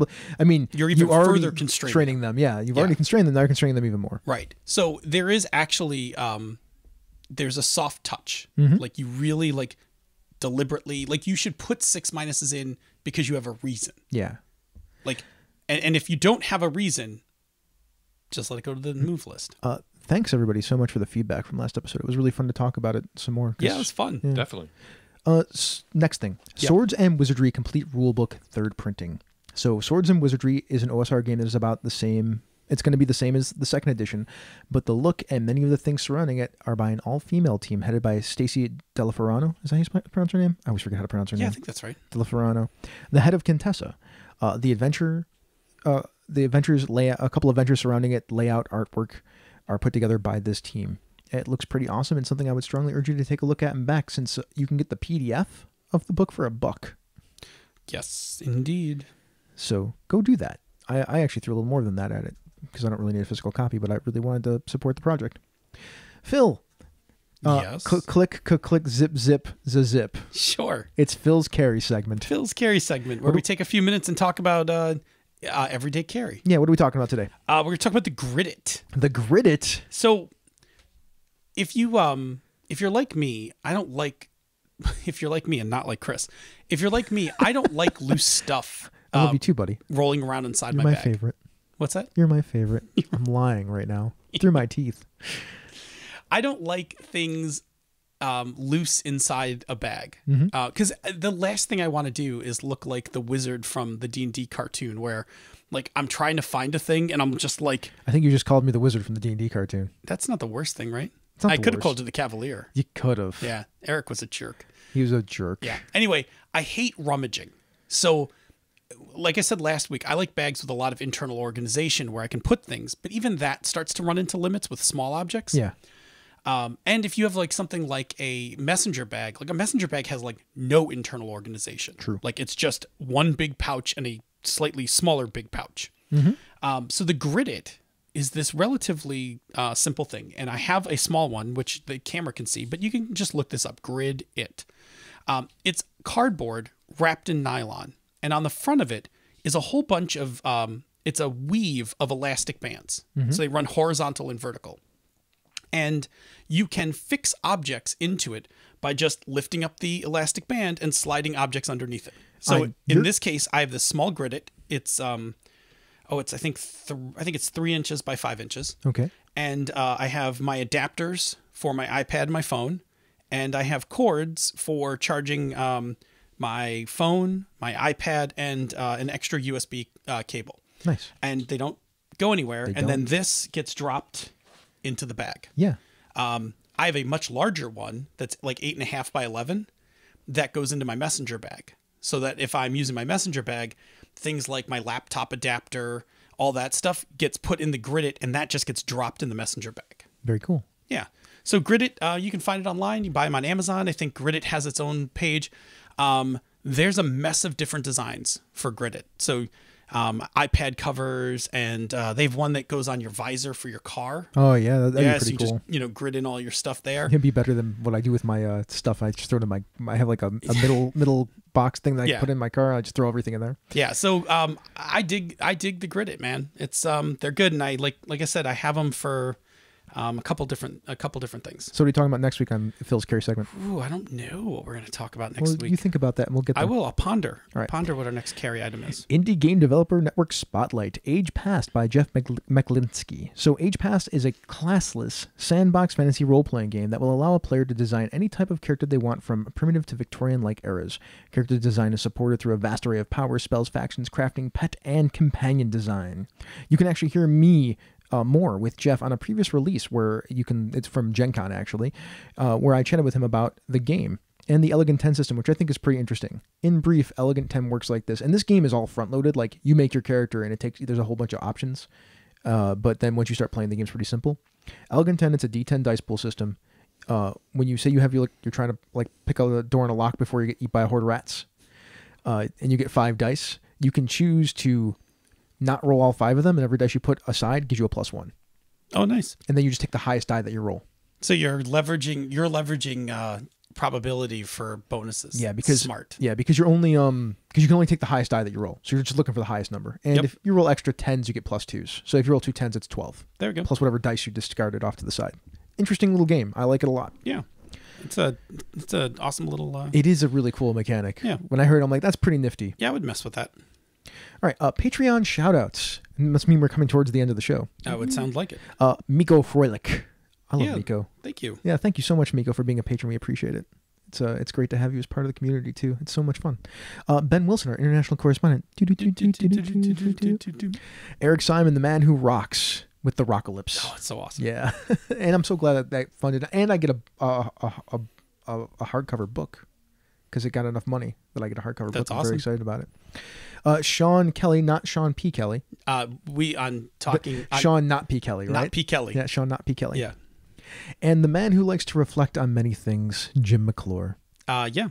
I don't know if Jim had a chance to listen to Pandas Talking Games, but we made a Reflections playset. I know, right the podcaster one. Yeah. I am looking forward to his new show that's coming out on the Satanic Panic, the game that he's working on. I can't wait to hear it. I'm very interested in hearing this thing play live. Yeah, me too.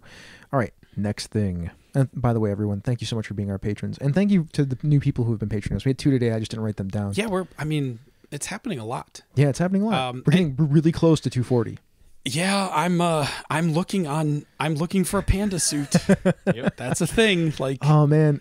At this point I found like a panda hoodie and I was like that might do. So right now as of today, I'm not going to a catacomb because I can't afford it. But if we get to 240, I might find some way to sleep on somebody's floor to be there so I can actually live stream record you two in panda suits. Oh, because we could record live. Yeah. I could take the Zoom. Yeah, but I need to bring a camera and a setup so that we can record it, because I said I would live stream it. Oh, yeah. Like I said I would live stream I it. mean, worst case, we could just do Hangouts and You broadcast, could, right? but it'd be so much better if you were both in the same space doing it. In the actual Panda outfits. Yeah. I'm, again, not opposed. So a Catacon is the second weekend in November. Yes. I mean, I will beg, borrow, and steal and sleep on somebody's floor if I have to. So there's that. I mean, worst case, I guess you could you could teach me, but that seems sketchy. Yeah, it seems sketchy. Yeah. All right. Next thing. It's the motorcycles. Not the train. I believe I'm caught up. Really? All Well, right. not today's episode. Yeah, I didn't but listen to today's episode yeah. yet either. Tell me what the last one was. It was Evil. Yeah, see? Evil campaign. Evil Ironically- games. I mean, it's funny because they talked about it, and like Senda and I covered it like the week before. Yeah, it's true. Yeah. So they talked about evil games. They talked about why people do it, what you get out of it, what you should really be thinking about, like all the questions that you should ask surrounding why are we playing an evil game. And, they did their normal gaming and BS meandering around and got to the point actually really early. And then they had to like spin it for a while. It was Yeah, it's pretty hard. funny. It's easier when they stumble onto it at the end. But when they hit it early, it's like, all right, fill it. Like, It was pretty great. yeah, I mean, I actually posted in the comments of theirs. I was like, all my comments for this episode are in this episode of Pandas Talking Games.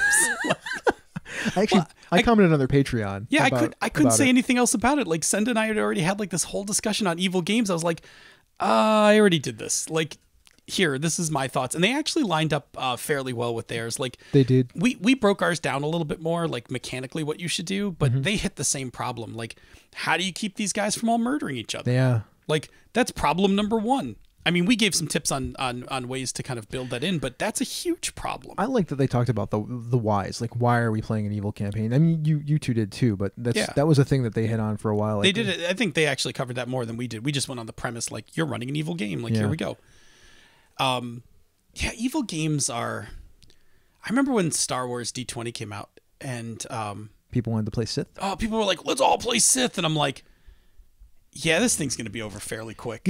It'd be fine if people were going to actually play Sith, but that's like playing Legend of the Five Rings, right? Like you actually have to play the game, not like we're just a bunch of evil Jedi that can murder everything. Like that's not actually what a Sith is being about. Like, go read the Darth Bane book. I feel like, or any of those. I books. feel like it's like Reservoir Dogs, right? Like why can't we name ourselves? Like, because you'll all pick Mr. Black and they all kill each other. yeah, then none of you guys will back down. Aren't there only ever two Sith at the same time? Well, not if you go to the Old Republic days. Okay. Yeah. And There's a reason why there's only two Sith. Guess why? Yeah.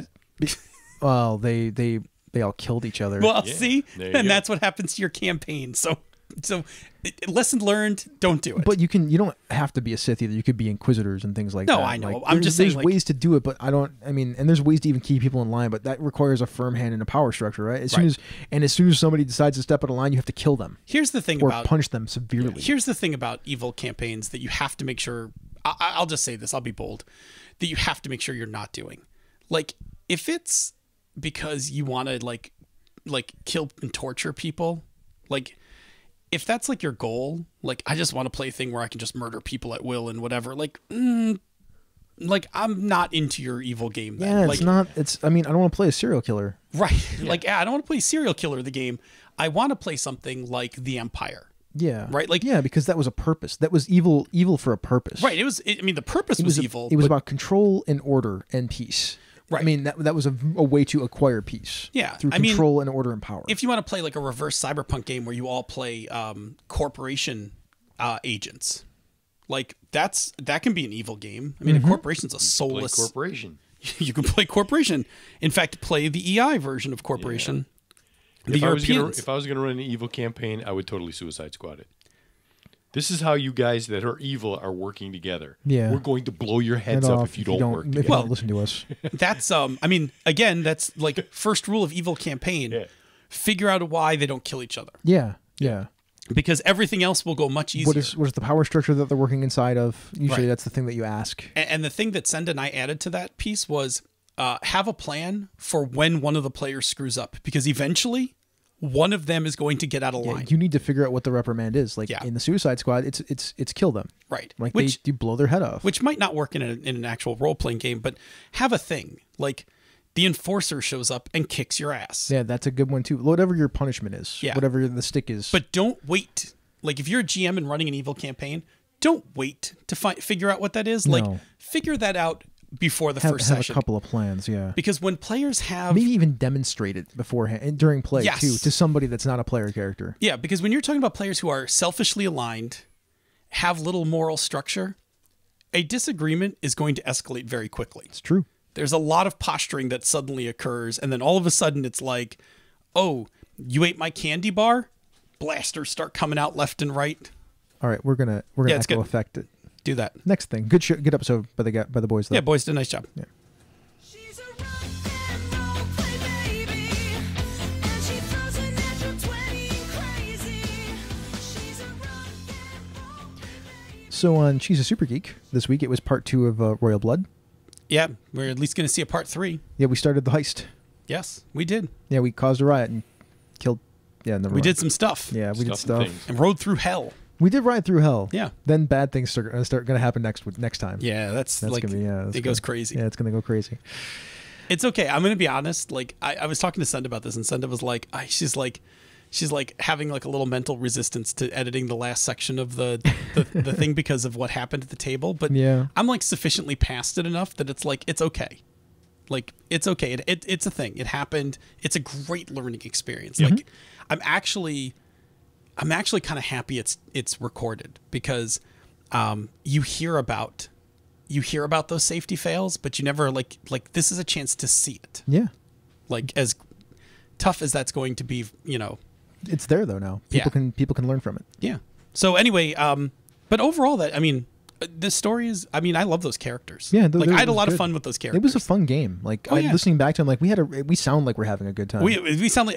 There's a lot of back and forth collaboration and like adding on to stuff. And yeah. everybody was fun to play with, right? Brett was fantastic. Emily is wonderful as always. Senda runs a great game. Like does. it was a lot of fun. So yeah, that's awesome. Okay, other podcasts. So there was no Talking Tabletop or Correct. what I will now call the Satanic Panic moment because Yes. that'll be a thing. Well, there'll too. still be some talking tabletop, right? Yeah, it's gonna alternate every other week, so I can't really talk about those. Other podcasts that I listen to. So Panda's Talking Games Questions 31, You listened to the one that came out on Monday. questions one. Yep. The scandalous episode. Yes, the scandalous episode. You started out really scandalous and then became less scandalous over the course Well, of the episode. I don't think you can sustain that all the You way were through. talking about leading questions. Yeah. Yeah. There A was. thing you love. I do. I love leading questions. You're talking about how the differences between open ones and more pointed. Yeah, it was a leading Rich Howard. questions. Rich Howard question. Yep. I listened to episode 95 of Night Vale, which is the Zookeeper, which had Felicia Day on there as the Zookeeper. That was pretty good. There's this. I like this show called Dakota Ring Theater, and it's different now. It used to be audio dramas, but they've switched over. They have a comic book too, and they're using like stop motion comic stuff, and it was cool because it showed up right in my podcatcher, and I got to watch it while I was listening to the audio drama. So it's like they use panels from the comic book. They have video motion around a little bit, and they have the audio behind it. It's pretty great. You showed me a little bit. This is cool. Episode 74 of The Gauntlet, where they talked about Millennium Blades, Ghost Lines, and Tremulous. And Jason Cordova's like, Tremulous, this game is okay. And I'm like, I don't agree. And that's fine. Like, I'm glad you guys are having fun with it. But he also said, he's like, I'm not playing it exactly rules by written. It's more like rulings and things like that. I'm like, okay. Well, then now, yeah. But they're having fun with it, so that's good. Well, that's good. Lore, episode 44, From Within, which is talking about the lore up behind spontaneous combustion. Okay, It's cool. a really cool episode. Yeah, If okay. you've ever been interested in some of the stories behind spontaneous combustion, go take a listen to that. Bob. I'm not You already said insinuating it. anything about lighting Bob on fire. Oh, letting Bob on fire. Oh, I thought we were about to say we're going long. Fire. Spontaneous human combustion. I just winked at him. Yeah. Another question had a new episode. They did the indie question a day. Yep, just saw that pop into my queue. I listened to the introduction for season 4 of Startup. Oh, I did too. Yeah, that's interesting. Yeah, that's good. I that is not a geek podcast, but I am addicted to that. I love that podcast. As you can tell, like a bunch of the shows that I talked about were audio drama, lore. yeah, but Startup. you stay in relatively the geeky. I guess. I mean, it's either geek or writing. But I what you call it? I quite like Startup a lot. It's really good, right? Yeah. Like it's a great episode. That's what I listened to this week. So I know I listen to podcasts while I'm doing layout. Nice. because that's the only time I can really listen Yeah, to you can't do it while podcasts. writing. Not while writing, not while editing, That's what happens to me. Like I start listening to, not while doing show notes. I come into work listening to a podcast. I sit down, I start doing email, and then I'm like, oh, I can't do this, and I got to turn it off and take off my headphones. Hey, can I mention a thing real quick? Sure. Panda's Talking Games this week it dropped on Monday, and as usual, had outtakes at the end. But if you are a Patreon backer, there is 6 more minutes of outtakes that did not go into the episode that are available if you're a Patreon backer. Oh, and isn't there something else that came out last week, this week? Didn't a song come out? Yeah, we talked about it last week. We can talk about it again. Did we? Yeah, Waveform Sky. No. No. I didn't drop that one yet. Oh, it didn't drop? I didn't want to drop because you had the outtakes for. Oh, okay. For that. Do you want to do you have a audio you clip mean- to tease it? I do not have an audio clip to tease it. Oh, never mind then. Unfortunately, although it has something to do with carrying on with Phil Vecchione. Yeah, listen, folks, it's a thing. There's a new waveform. There's a new song coming.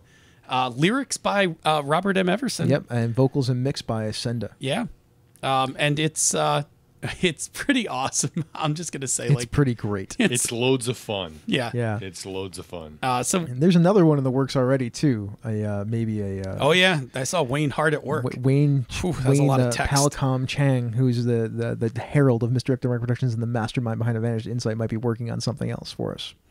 Which I might do that one vocally because I can. Because I have a recording set up for it. So anyway, patrons get access to all sorts of hijinks that occur on the Misdirected Mark Network, including those kinds of things. I wonder how much it would be worth for people to let a listener to inside the Slack channel. Well, you could let them into the general area because The lounge. You could let them in the lounge because the business sections are all walled off. They are. So safely, we actually could have patron backers come join the Misdirected Mark Slack and actually just hang out and talk with us in the middle of the day. There you go. Yeah. That's actually pretty awesome. We should consider. If you like that idea, folks out there that are listening, let me know. And essentially, that means that you just pop in while we're all hanging out, and I have Slack open at work. And so do I. You could just be like, "Hey, Vecchione, what's going on?" Yeah, just hang out and chat with us. Or and, you could have drop taken- in your Imgur Giphies. Yeah, today you could have partaken in the meme battle. Meme battle that happened. Battle. Meme battle was fun. All right. Is there anything in the chat room for life before we go on to the after show? Yes, let's wrap up a couple of things here. Avi the Jackal wanted to point out that when we were talking about Gnome Stew articles with Angie's article, he said there was also a really great Gnome Stew article about the BBC method of storytelling. Yeah, by I wrote a young that one. buck named Chris Sneezak. I know Avi commented on it. I'm gonna have to write another follow-up article too because he pointed out a whole bunch of stuff that I could write about it. Like I said, Gnomecast is coming. We talk about Gnome Stew Gnomecast articles. is coming. And Avi also said there wasn't very good GMing advice about running a Sith game in the Star Wars book. No, not so much. And Jim says that you can stay with him for a catacon. Yeah? Yeah, and drive in with him in the morning to go to it. Wow, thanks, man. So I will. talk Thanks, to Jim. McClure. Cool. And one last piece of out of context theater. I don't like loose stuff rolling around in my bag. Phil. That's legit. All right, everybody. Thanks so much for listening. If you're free Tuesday evenings and want to hear more about stuff rolling around in my bag, join us live on Twitch at 8:45 p.m. Eastern, 6:45 p.m. the Queen's time. You're welcome, Senda. Come join us live on Twitch, like I just said, because I was improvising, where you can chat with the other listeners in the chat room for life or ask us questions. By the way, it's on Twitch. Just throwing it out there. It's on Twitch. In case you're not sure, it's on Twitch. Ah, cool. Chris MMP. That's the Twitch channel. Twitch.